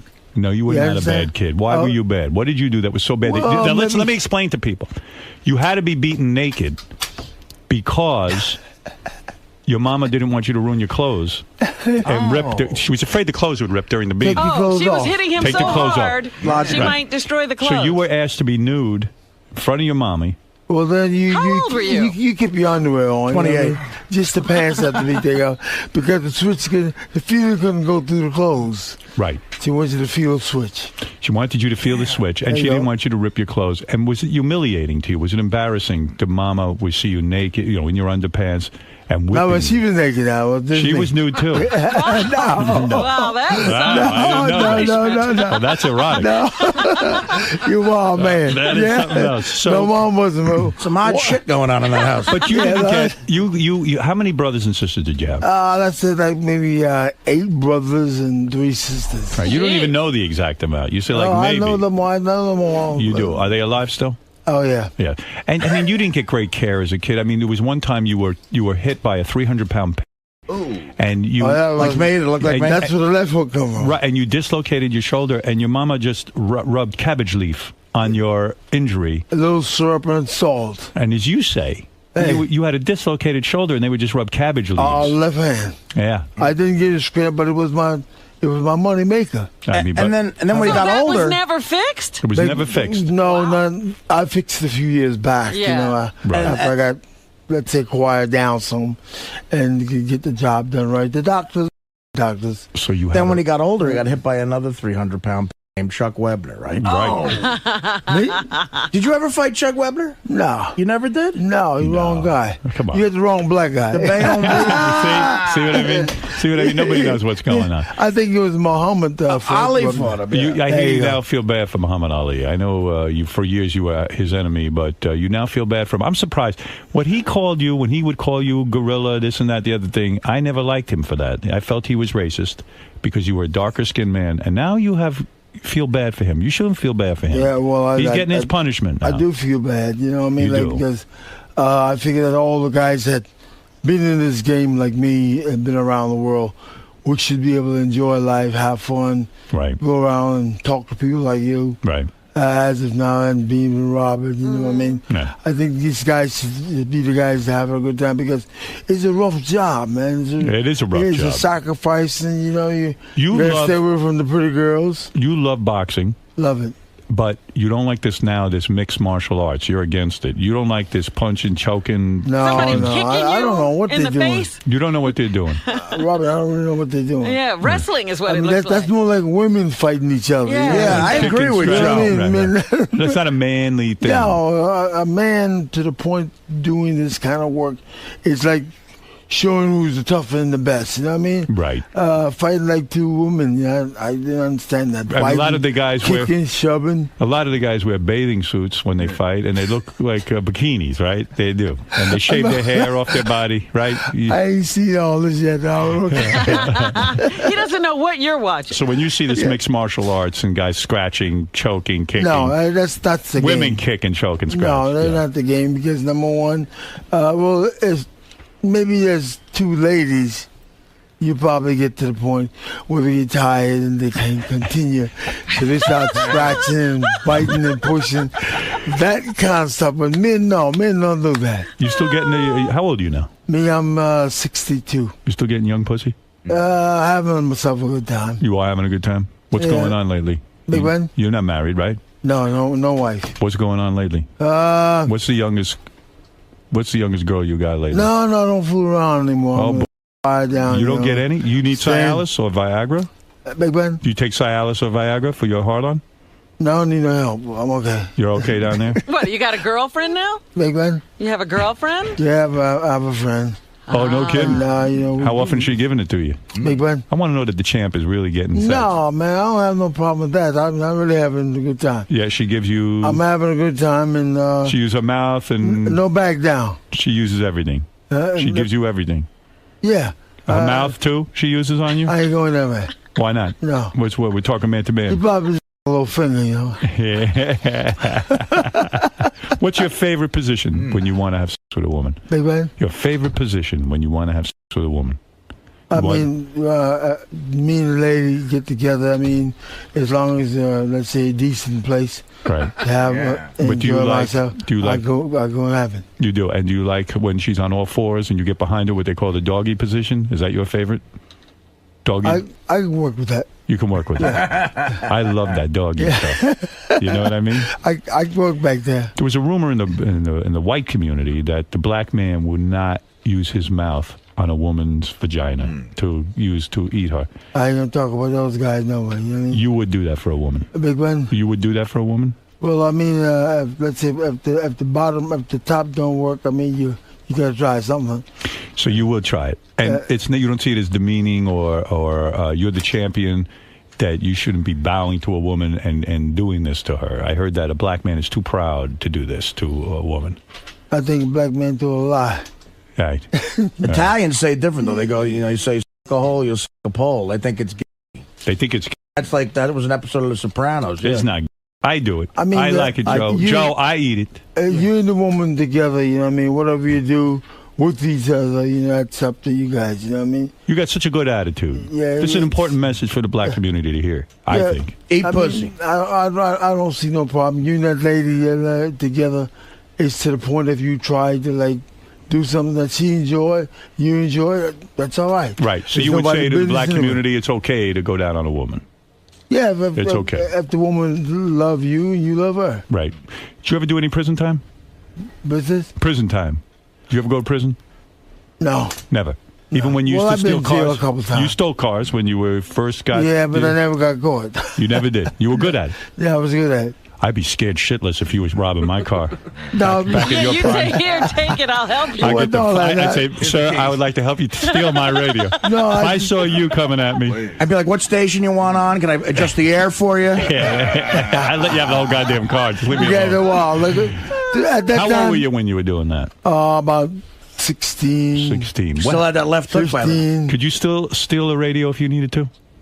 You know how to do it? No, not right now because I have friends all in the car business and let's say the Italians with junkyards down in Pennsylvania. I have friends that go down there. All I need something. But if you had no money and you had to go back to the street life, would you know how to break into a car and take that radio? Yes. You would.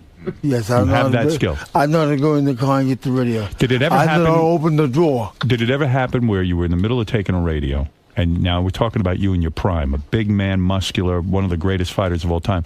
Did some white guy ever show up at the car while you were robbing it and try to stop you? No. No one tried to stop you. No. You could pretty much take what you No, wanted. well, otherwise you don't try to hurt nobody's feeling when you were there. You watch the car, the car being sit for a couple of days, then you're going to beat it up. I have a challenge for you. There are 27 parked cars out on the street right in front of our building. I need you to go rob those radios right now, and I want to see how long it takes you. It's a new game show. It's called Rob That Car. I got to get in there first. Executive producer Howard Stern. So, and what's this? I hear you now suing your daughter. That's crazy, huh? What's going on there? It's not really suing the daughter. We just asking for some papers that she had. Compensation. She had right that I like to pass on to the other lawyers and get the job done with the land in Bucks County. Let me understand what's going on. I think your daughter was managing you for a while. Is that correct? No, the daughter never managed. Was she managing your affairs? Big button? Was she managing your affairs, taking care of... Otherwise, let's say the law part. Yes. And she had Well, your that daughter's part, a successful attorney, and But then I was managing her as a fighter. I see. Yeah. But your daughter was a successful attorney, and now she's some sort of big deal. Judge. She's a judge. She's a judge. And you have to sue her because you want to get some papers or something? Why won't she give you the paper? Yeah, what is going on there? I really don't know. This I sounds terrible. turn it over to the lawyers, so let them worry about that. That's their job. My job is to, let's say, get the job done. It's sad. It's sad. You don't talk to your daughter anymore? Or? Well, I haven't talked to her in maybe a year. I'm sorry to hear that. Yeah. But that's all right, What are you going to do? I supposed to be raising them up good. You want me to call her and tell her, listen, give me the papers. Joe needs the papers.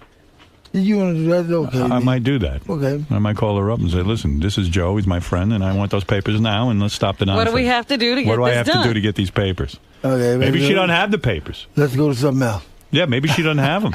I don't know. Maybe she don't have them. Okay. So you got a girl. You're getting laid. Yeah. How you doing financially? You got the money?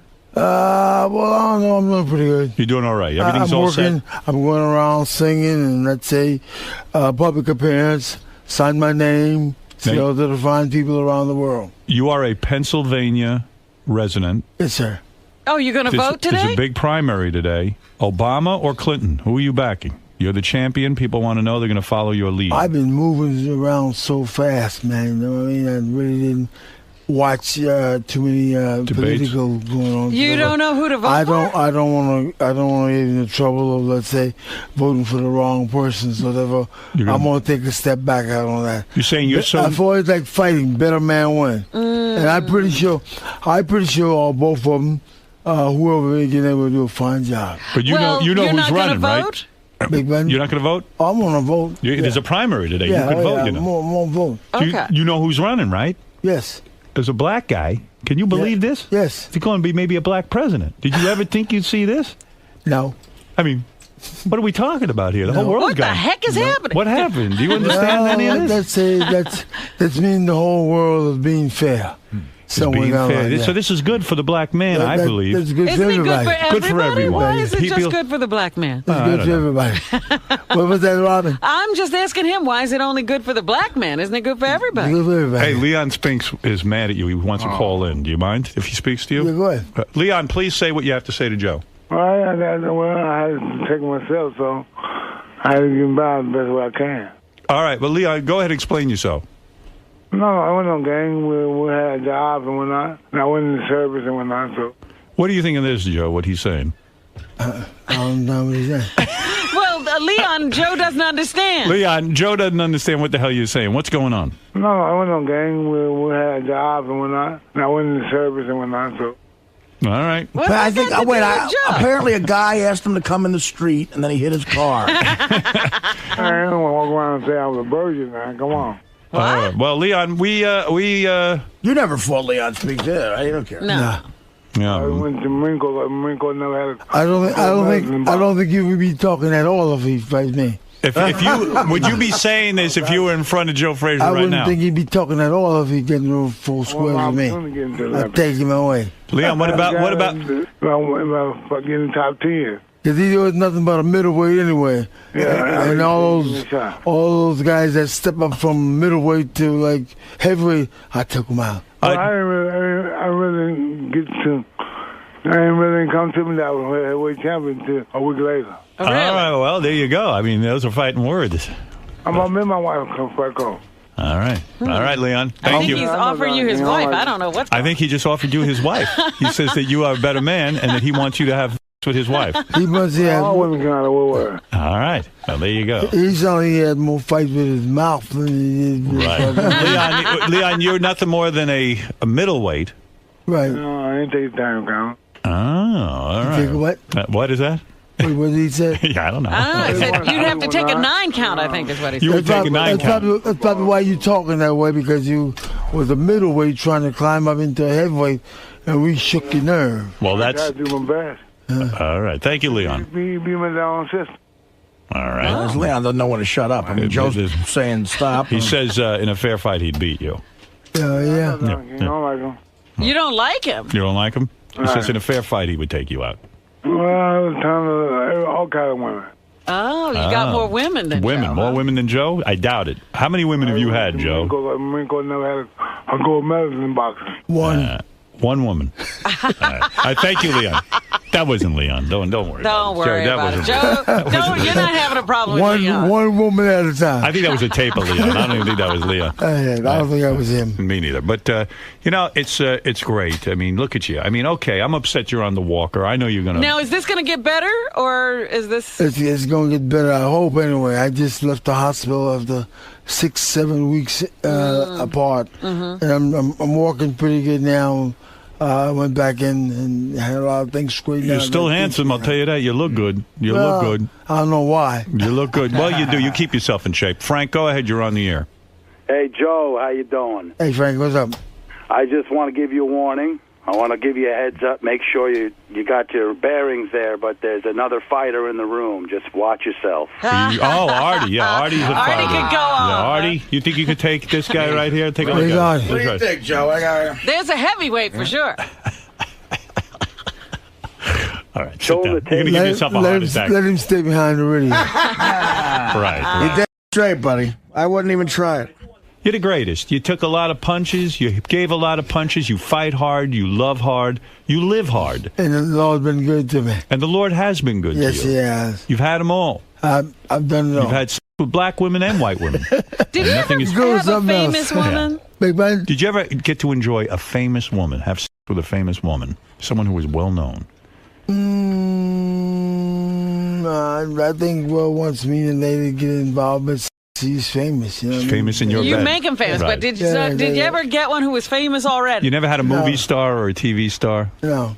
No? Never Oprah Winfrey? Never had Oprah Winfrey? No. You could bang her hard. No, you guys are wild. No. Lola Falana? She's not your type, Oprah Winfrey? Yeah, that's not your type. She too chubby? She chubby? She too chubby for you, or could you bang Oprah? Who's that? Oprah. Chubby not Oprah. Chubby. Well, Aretha and I was in love, but that's You banged Aretha Franklin? No. Did you bang Aretha Franklin? No. You did, she didn't just you? was like a beautiful singer. And matter of fact, she was at the fight in 71. And you didn't bang her? No. Not attracted to her? Too chubby? No.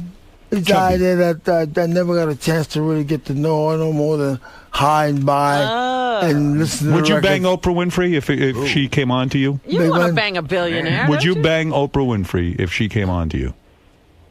Well, if the feeling is there. Yeah. Are you If my attracted feeling- to If her? my feeling is there, then I'll do my best to make But the she lady, is chubby. I try to make the lady happy. But she's chubby. That she is fat. I think she lost a lot of weight. She goes up and down. Yeah, she lost a lot of weight. Listen, Joe. Let me tell you, it's always an honor when you stop by to see us. You know, Hey, man, it's we always share a good- birthday. You know, It's that. always who? We share a birthday. you Yes, know, don't we? yes. It's always nice to come to see you, man, because we understand each other. Well, you I understand me. I didn't bring no blow meat, but therefore I'm not going to blow you. next time I go down. Trust me, that ain't happening. Unless you beat me up. I think I lost Unless I go downtown. Uh, Pick up some. Just to shake hands with this legend is enough for me. He is truly the greatest. I laid in my bed when I was a little boy and listened to the Thriller in Manila on my radio. I remember it was late at night, and I said Joe Frazier is the greatest, and he still is. Joe is auctioning off his robe from his Thriller in Manila Muhammad Ali fight. I get in on that at Sotheby's.com. I'm going to get in on that. What a great piece of money. What are you're going to bid on it? I think I might bid, yeah. I'd start out bidding with that. What would be your opening bid on? So you don't even know, right? Well, I guess you have to go and see what they're starting at, right? I mean, I guess course, I would Well, it's start. in good shape. It's I would start like it's new. I would start at 10 G's for that. 10,000? I think it's that going to would go a be lot more than that. modest. Yeah. What I've done with my robes and stuff, I made two everything. Right. I always have good a idea. spare. Oh, this Like smart. gloves, cars. Should have made 20. Motorcycles. Who can forget the Yeah, you Thriller should in have Manila? been changing robes every round. Go over to Joe No, Frazier. no. You should have been changing constantly. You should have two walkers, quite frankly. You I'll should buy have one been of like those. Diana Ross in the ring. Joe Frazier. I'm not going to stay along with this house. No, you don't need that walker. You get rid of that thing. Yeah, dude. What happens when you have to take a duty? Do you have to make a dump? Do you Well, get the, well, therefore the walker takes me there, right? and I shut him out. Right. I understand. JoeFrazier.com if you want to book Joe for anything. You know, that's where you find him. The greatest, the champion of the world. There's none like him in the world, and we haven't seen one like him since. The greatest, Joe Frazier. Right there. Thank you, Howard. Thank you, my Nice friend. seeing you, man. How was it, fellas? Good, Joe. Very good. Very good. Okay. Now let's go get some breakfast. I did nothing wrong. What's that? I did nothing wrong. No, you I didn't. had them You panties. Hey, Joe, do you still like doing Howard after all these years now? Oh, man, he's a great guy. He asked you some really, really personal questions. He's rough, but if I can handle him. You can handle him? Sure, no problem. What about Robin? How do you think she looked? Robin looked great. She lost weight, and she looked good. All right. Her top guy. Yes. Oh, isn't today the day we're supposed to pick names? Yeah, I've been told by certain people. I've asked their opinion, and they say a lot of people are very upset about Secret Santa. Who are these people? And I go, well, you know what? I don't know what to tell them. Think about how blessed they are that they don't have to sit and buy gifts for everyone, and we don't have to buy gifts for everyone. And well, it is their way of being rewarded by you and recognized. I go, please, buying somebody an iPod. You know what you should do? It's like they do this at my daughter's camp. Give everybody a trophy. Just a little trophy and a little certificate. Thank you for being, a member of the Well, you know Howard what I could do? I could do like what Norm Macdonald does. I could make like a little novelty. That's not what Norm Macdonald. A pocket knife with Howard Stern Yeah, on it. right.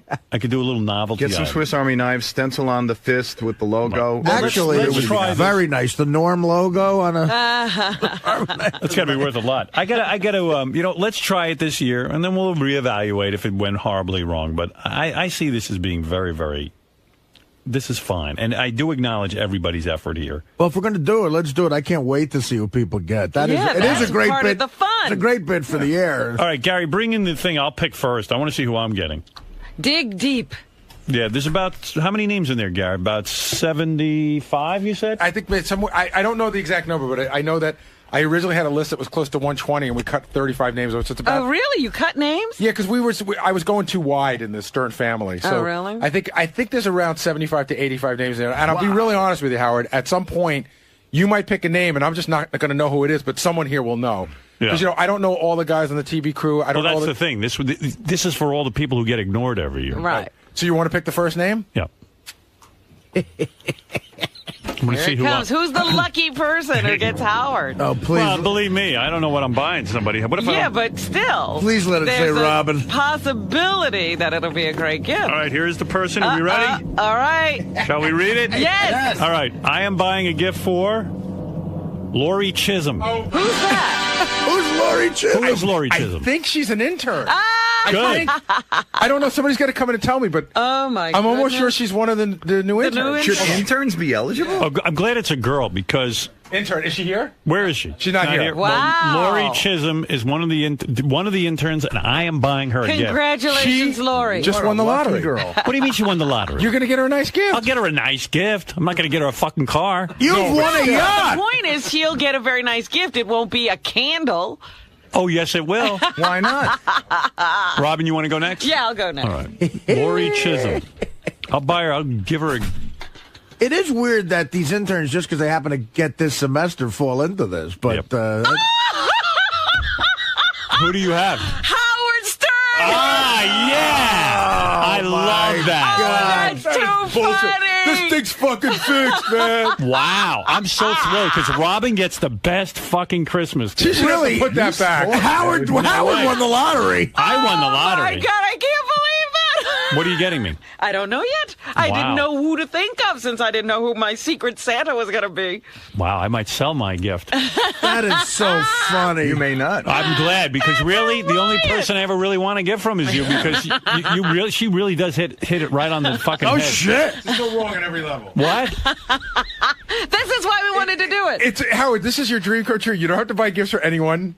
Really. No, I got to buy a gift for Lori Chisholm. Right, and Robin's buying you a gift. You got rid of 90 people, get any and better you got than Robin to buy you a gift. How great is that? Hey, man, it's all luck of the draw. That's right. You got to buy a gift from That Lori is Chisholm. true. I could Fred. not believe what this said. I had to read it twice. Fred, I lucked out. I tell you, this is your day to play the lottery. I know you don't do it. Today's the my day to play lucky it. day. Dude. You're All right, Artie. All right, I'm going. By the way, Artie picking your name, isn't that great? He's It is good. Mr. Artie's good, too. Artie's generous? Crazy. All right. Crazy generous. All right. Ooh, what do you Benji Brooks. He's lucky. He's the next luckiest guy. Wow, that's weird. Isn't that crazy? You got Benji? I got Benji Brooks. Benji Brooks. People are going to think we fixed it. I know. Yeah, okay. All right, here goes Fred. Here's Fred. Let me see. It's the first thing you're in. Who did you get, Fred? Adam Frederick. Who the hell's that? I don't know, but he's a very lucky guy. Who's Adam Frederick? I don't know. Somebody's got to come in and tell me. I bet you he's an intern. Gotta be. No, he may be. Maybe the TV. I think he's a Howard TV TV? guy. Because it's not a name that sounds familiar for the we included the tapes crew. Who You is know it? why this? Oh, he does. He works with the tapes crew. Oh, good. David They're good Hyde. guys. Oh, David David Hyde's Hyde. tapes crew. Well, you know, this is See, good. they Maybe- benefit this Maybe year. we'll start to know people's names Right. around here. Can I pick one? Yeah, go ahead. No idea. I got John Suskovich. Yeah, you see, this is why we have this. I don't know who. Does anybody know who John Suskovich is? that guy's lucky because you get pretty good gifts. I'll give him listen, I'm going to get him a great gift now. Oh, But I'm now not buying. Split it up. Don't get him a nasal hair groomer. But I'm now not buying for 21 people. Right. So, Sussy? I know Sussy. does anybody know who he is? Gary does get good gifts. He got me those old radios. I like Yeah. Benji. those. Benji. I still don't know who my guy is. Who's John Who's Suskovich? Gary's guy? Okay, hold on. Howard TV? Say it, Will. He's the new Howard TV lighting guy. Oh. Good. Oh, okay. This is exciting. I know the like new this. face. Benji, who'd you get? I like those guys. Chris Costa. Chris Costa. Oh, is he for In Demand, right? Yes. Yeah. Howard TV. Yeah, he's a nice Howard guy. TV. And See how exciting this is? This is funny. The guy from Howard TV got one of Benji's gag gifts. No, it's not. I'll get a real gift. All right, so that poor bastard. What I'm going to do now, Howard, is I'm going to take this outside and I'm going to pick for everyone else. And Let's then see who Scott the engineer gets, because getting him... Scott, come in here. You know, Scott actually doesn't get bad gifts for He people. doesn't. His wife does it, and she does a great job. There's a clear line. Scott was buying the gifts and they sucked, and then his wife started buying the gifts and they got much better. Yeah, Scott, getting a gift from Scott is good if his wife buys it. Right. Yeah, I've never gotten a bad gift from Scott. Yeah, you actually get good gifts. Yeah, I put her in charge. Wait, hold on. What? Two. I put her in charge. She's great. She knows how to pick gifts for everybody. But now you only have to buy one gift. Hey, do you guys remember the year I didn't care which way it goes. It doesn't matter to me. Do you remember the year Scott got us all good gifts, but they all reeked of smoke? Yeah. Like blankets and candle holders. that was from the 9/11 collection. All right, listen, I got a break, but go ahead, Scott. Go pick ahead. yours. Who are you going to get, Scott? Justin Ciccatelli. Justin Ciccatelli. I don't know who that is.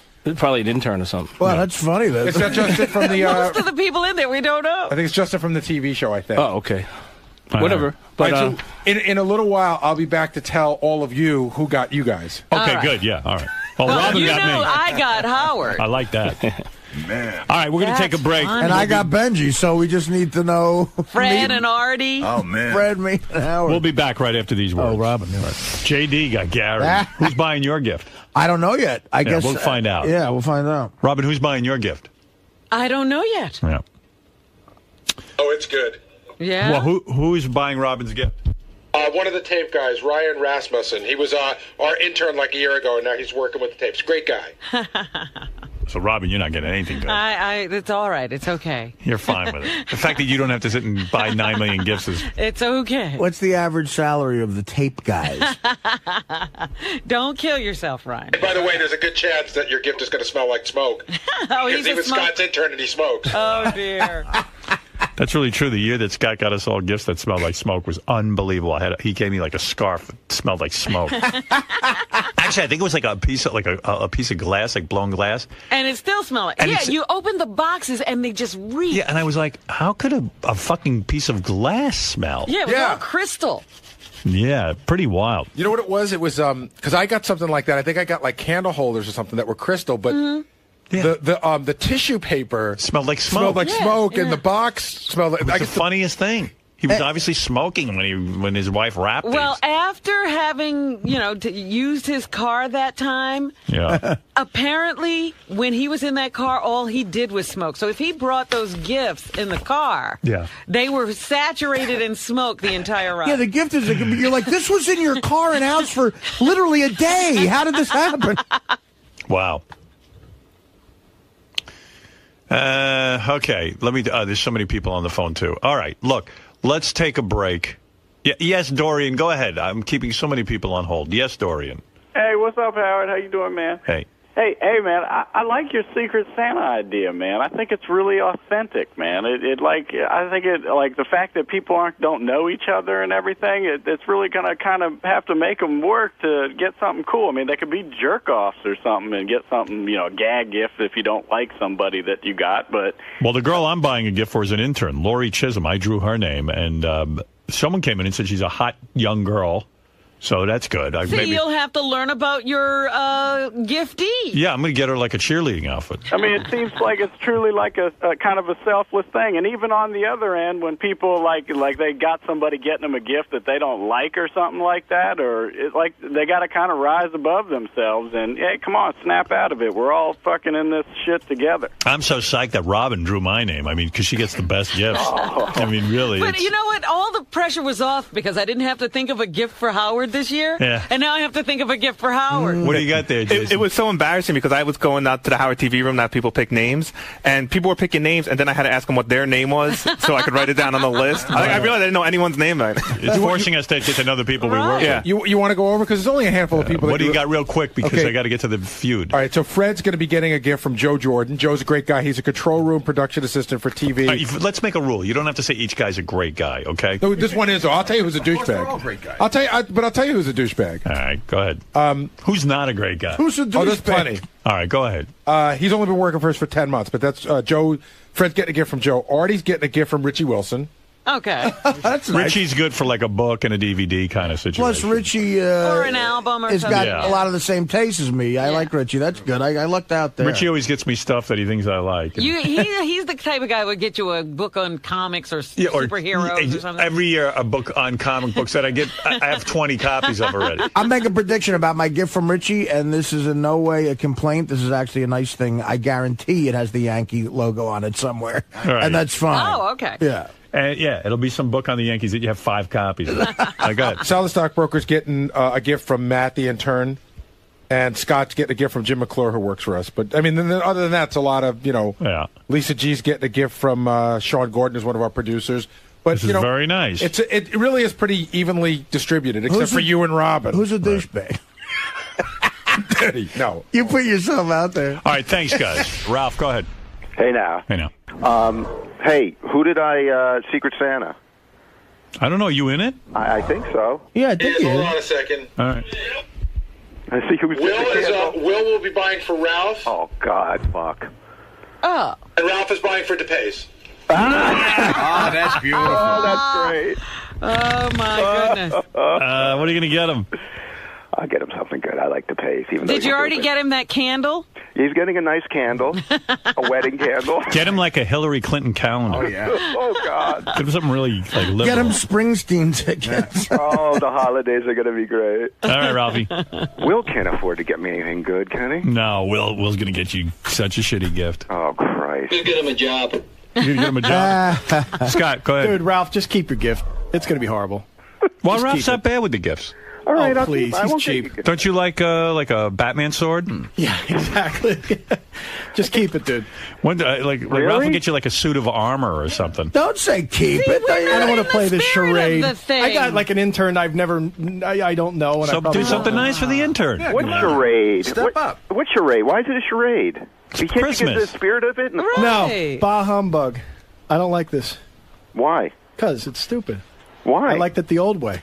What was the old way? The old way where Robin gave me 500 and Artie gave me 500 and Howard gave me 500. Robin gave you 500? Yeah, basically. Wow. She gave me $5,000. That was a much better way. Yeah, we put a stop to that way. You guys, hey. Yeah, go ahead. I know the answer to this, but the guys are already asking if they can trade and buy names. No. Oh, that's great. Not allowed. Yeah, no, that'd be funny, man. Like, Did you see who I got, Ralph? Non-transferable. No, who'd you get? I'm buying for Lori the intern, which is fine. And guess who's buying me a gift? I don't know. Robin. Oh, my God, that's funny. Beautiful is that? All right. Don't you love that we have to recap the show at 9:30 every morning? Yeah, get off the Who did phone. Artie get? I'm buying for Benji, and Richie Wilson's buying for me.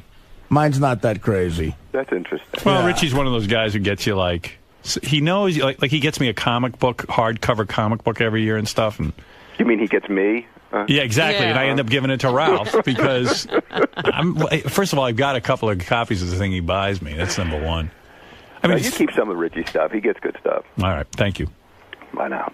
Yeah, I think he gave you that Batman book first once. The best gifts I ever got were from Dan the Songwriter Man. He buys me one scary knife after another. Oh, that's great. I love it when he buys you the knife. Like, I have this big Bowie knife. Like that's just good for skinning animals. And he'll talk about how expensive they are and how special. The first year he gave you the knife, I was there for that, and it was a little creepy. Like, you're like, wow, thanks, Dan. Well, he gave me like a one of those switchblade knives, but I use it to open up boxes. It's not exactly a switchblade. It's something you can use in public. It's not illegal. Yeah. But it's like a switchblade. So what's he doing? It's 1/4 inch away from being illegal. Right.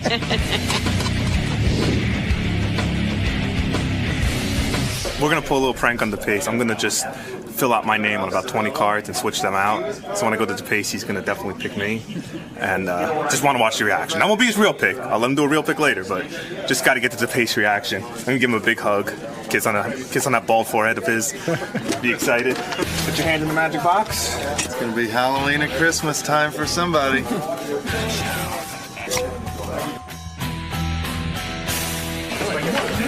Joe Jordan, he worked for Howard TV, so you can look a little happier about it. What's your name again? Ted. You're girls, right? Yes. Is she hot? Mike Ganges. Alex, where are you, buddy? He's a former intern. Get away from me. You have to pick one for Secret Santa. Come on. Christmas spirit here. No, I have not. My name's still on the list. Please, no. My name's still on the mood. Video, Daddy. Oh, look at this! This is Secret Santa! My best buddy! Pick one. Richie, look out, it's coming. Ray Carmel. You work with him. Have them just pick a name out of the fucking box and shut up.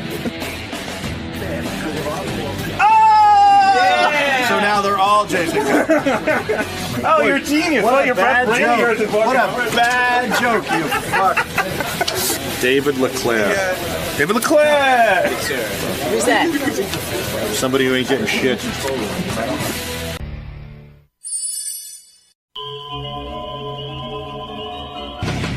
You're watching Howard TV's HD Clip of the Week. And let's get to our game. Couples, as you know, there can be no hints. Okay. All right. So, I'm going to begin with Evil Dave and his partner, Angie. Remember, the couples that match the most walk away with $5,000. Oh, my God. That's good money. Dave, can you use $5,000? Oh, yeah. All right, so let's see what happens here. Also, we should tell Angie that if you blink 3 times real quick, we will get you help. Well, I'll take off my glasses. George and Brad, I know you're very wealthy men, but I'm sure you could always use a $5,000. We have a good charity to give it to. Okay, that's very sweet. Blue Iris and Ron, I know you need the money, right? Yeah. Right. All right, so think carefully now when you answer. We're going to start with Dave and Angie. Robin, who's your money on? I gotta say, it's gotta be Brad and George, don't you think? What do you say, Artie? I'll tell you what, I'm gonna put my cash on Blue Iris. All right, and let's say no one is going with Evil Nobody's Dave and Angie. taking Evil Dave and Angie. You never know. All right, here we go. Country. First question, free country, right? Here's the first question. Angie, we asked Dave, when your partner orgasms, where does the sperm go? Brad is laughing, but it's not your turn, Brad. Okay, Angie, so you're having sex with Dave. Okay. All right, try to picture that. All right, try to imagine it. Your wildest imagination. And your partner has an orgasm. Okay. Somewhere that disgusting, gooey stuff has to go somewhere. Where does it go? In me? Inside of you is your answer. Yeah. Well, that's not a match. Dave said on the bed. He says he shoots his load onto the bed. See, I told you they weren't having I don't want to get you in trouble, for God's sakes. Why don't you know what goes inside of her? Huh? How do you not know what goes inside of her? Well, you know. Well, you know what? Angie, how could he not get that right? I don't know. He's a little... He's a little out of it. Have you Right been- of center, Okay, yeah. all right, okay. Right I'm of center. I'm going to go to George, Takei, and Brad. George, when your partner orgasms, this is what we asked George, where does the sperm go? When I have an orgasm. No, with when George. George has the orgasm, where does the sperm it end goes up? in me. Where in you? I think that's a clear enough answer, Howard. Does it go... all you will say is be truthful. In my mouth. Well, let's hold up the All sign, right, George, and hold up sure the enough, there it is, the mouth. You got it right. And of course, you run into the bathroom and spit it out, and then gargle. We got the whole detail. Brad, congratulations. I'd spit it out too. Thank you for that. That is a point on the board for our couple. Brad, you and I have a lot in common. I would do the same thing. Why not just swallow the whole thing? I don't know. Didn't somebody say once that you shouldn't swallow? Really? I heard that semen might. We might have said do that. what? In it. Yeah. Do what? I don't know. I thought Bounce it's not back. clean. Bounce back. You heard That's it might what not makes be babies. Yeah. George says he doesn't care that you go and spit it out. I thought maybe you would swallow it to show your love of George. I'll start doing that. Don't do us any favors. It's okay. I totally understand your point of view. Believe me, I understand it. All right, Blue, Iris, and Ron. Ron, we said to Blue, when your partner orgasms, where does the sperm go? Ron, you certainly must know where it goes. Where does it go? In her. Where? Mouth. In her mouth. Blue, And hold Blue up the sign. said- And Blue, what did you say? You said mouth. All right, we've got a tie game now. Blue, Two Iris, of our and Ron. couples are on the board. All right, Evil Dave and Angie, you're going to have to do better. The second question. Let's start with George and Brad this time. A lot of blowjobs going on. Yeah. Gee, nobody's blowing me. All right. We said to George, Brad, what's your partner's favorite sexual position? What did he say? This is about you. What's your favorite sexual position? Do I get multiple choice? Nope. No, you don't. Just describe what your favorite is. What do you like the best? Brad's favorite sexual position. That's right. Not George's. That's right. How do I describe that? He can't help you. Carefully. I guess lying next to George in bed. Go ahead. He can't answer. Sometimes He can't answer. He can't masturbating. answer. Lying next How to George when you're masturbating? lying? How on your stomach? On on my side.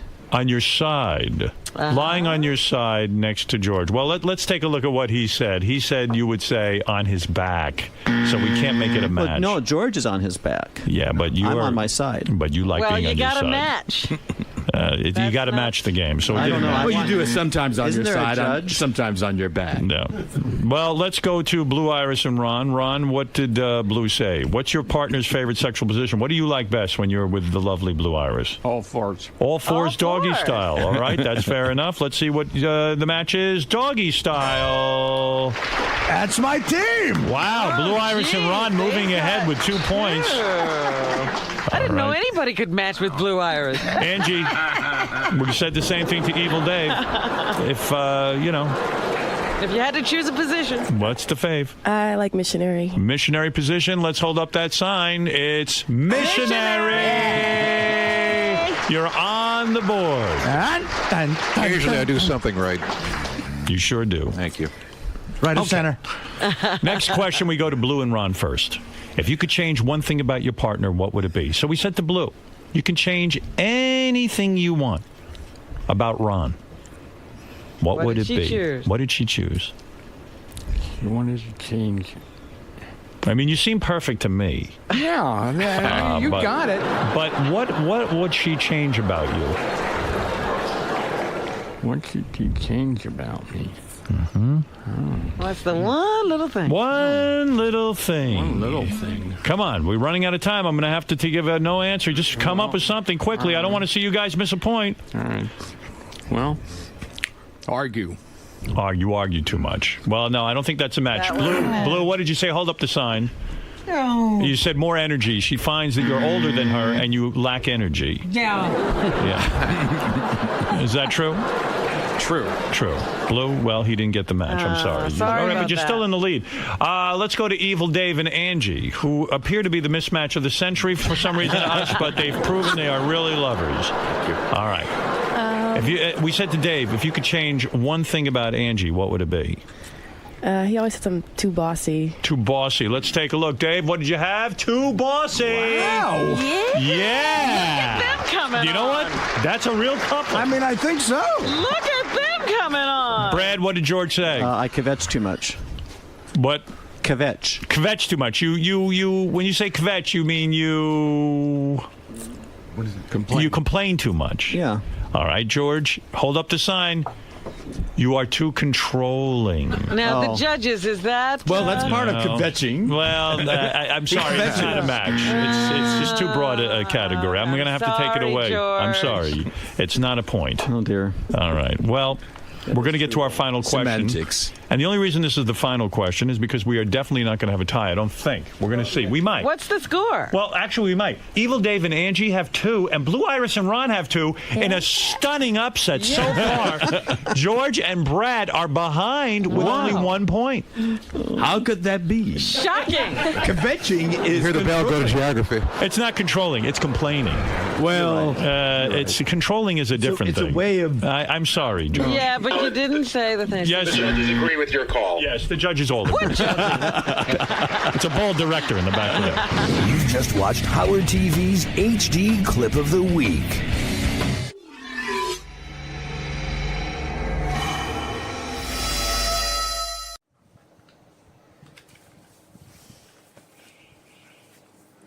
Xin chào tất cả các bạn.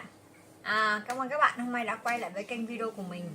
Thì ngày hôm nay mình xin chia sẻ cho các bạn về một loại thuốc nhỏ mắt dành cho trẻ sơ sinh. Đây các bạn này, Newlyweird đây. Đó, đây là mẫu mã của sản phẩm này. Sản phẩm này thì nó được phân phối, nó được nhà sản xuất bởi Hafaco. Đó. Công ty cổ phần dược phẩm Hải Phòng. Địa chỉ ở số 71 Điện Biên Phủ, Hồng Bàng, Hải Phòng các bạn nhé. Sản xuất tại số 1 Tây Sơn, Trần Thành Ngọ, Kiến An, Hải Phòng. Ở đây có mã số vạch của sản phẩm này các bạn này. Đó, các bạn có thể check cái mã số vạch, mã vạch sản phẩm này để tìm hiểu xem về sản phẩm này có đúng là hàng chính hãng hay không này. Thông tin lô hàng này, ngày sản xuất này, hạn sử dụng này, rồi thông tin của nhà máy sản xuất, rồi công ty mà chịu trách nhiệm về sản phẩm này. Đó. Thì hiện tại trên thị trường thì mình chưa thấy thông tin là có hàng nhái về cái nước nhỏ mắt hay là nhỏ mũi này của trẻ sơ sinh. Hiện tại giờ mình thấy là cái dòng nhỏ mắt nhỏ mũi này á, được sử dụng ở trong bệnh viện này, cũng như là những cái phòng khám tư của các bác sĩ khá là nhiều. Một hộp này thì dung tích của nó là sẽ khoảng tầm 10ml các bạn nhé. Đây, mình mở lên cho các bạn xem. Lọ này á, đây các bạn có thể là dùng để rửa vệ sinh mắt bình thường cho các bé, hoặc là ví dụ trong trường hợp mà các bé bị có cái dấu hiệu là bị đỏ mắt này, hoặc là có bị cộm mắt hay vấn đề gì đấy á, thì các bạn có thể là sử dụng cái này. Cái này dành cho trẻ sơ sinh nhé các bạn nhé. Nó dùng cho cả mũi và mắt luôn các bạn ạ. Một hộp thuốc nhỏ mắt thì gồm sẽ có một chai dung dịch thuốc nhỏ mắt này và một cái miếng giấy hạn sử dụng. Thái. Đó. Đây là hướng dẫn sử dụng nhé các bạn nhé. Các bạn nên lưu ý đọc hướng dẫn sử dụng trước khi sử dụng, nhất là phần thành phần. Tại các bạn biết sao không? Dù là dùng với trẻ sơ sinh là nó là thuộc cái típ là lành tính rồi, nhưng mà trong thành phần đấy sẽ có những cái bé mà có thể thậm chí không sử dụng được nước muối sinh lý này luôn các bạn ạ. Các bạn biết không, có nhiều người ta còn không sử dụng được nước muối sinh lý luôn, người ta chỉ sử dụng được nước thường, hoặc là cái nước chưng cất riêng dành cho những người mà cực kỳ bị nặng. Đó, giống như kiểu như thành phần mà của những các bạn thành phần kiểu nó đặc trị riêng đó các bạn. Đó, thì trong cái nước muối sinh lý này á, thì nó có Newlyweird chiếm khoảng tầm 0,09%, tương đương với 87,2mg. Tá dược, rồi những phần thành phần tá dược như Nitri-borat này, rồi axit boric này, nước cất này là chiếm đủ hết 10ml nước thành phần trong này luôn. Về chỉ định nhá, dùng nhỏ mắt trong các trường hợp như khô mắt hoặc rách mạc này, có cảm giác nhưng bị khó chịu. Đó, dùng để rửa mắt do bụi này, mồ hôi lọt vào mắt này, rửa trôi đi các dị vật nhỏ bám vào mắt, làm giảm các triệu chứng như nghẹt mũi này, sổ mũi này, dùng được cho trẻ sơ sinh. Thì các bạn cứ để ý đi, thường là khi mà các bạn tắm cho bé xong á, thì thường các cô y tá này, hoặc là những bạn mà trong cái trung tâm mà chăm sóc bé, thường là sẽ nhỏ vào mũi này và mắt cho các con để rửa sạch cho các con luôn. Đó. Về liều lượng nhé, các bạn ý này, nhỏ mắt này, nhỏ vào hốc mũi. Các bạn ý khi mà nhỏ thuốc là các bạn nhỏ vào hai bên hốc mũi này, chứ các bạn đừng nhỏ thẳng. Các bạn nhỏ thẳng thì nó sẽ chảy xuống cổ họng luôn, chứ nó không làm sạch vi khuẩn, nó không đẩy, hay là nó không có như là không loại bỏ được những cái bụi bẩn hay là vi khuẩn ở hai bên hốc mũi đâu các bạn nhé. Khi mà nhỏ là các bạn nhớ nhỏ vào hốc mũi cho bé này, đừng nhỏ trực tiếp. Đó, thì mỗi một lần nhỏ thì sẽ từ 1 đến 3 giọt trên một lần. Ngày thì nhỏ 2 đến 3 lần thôi.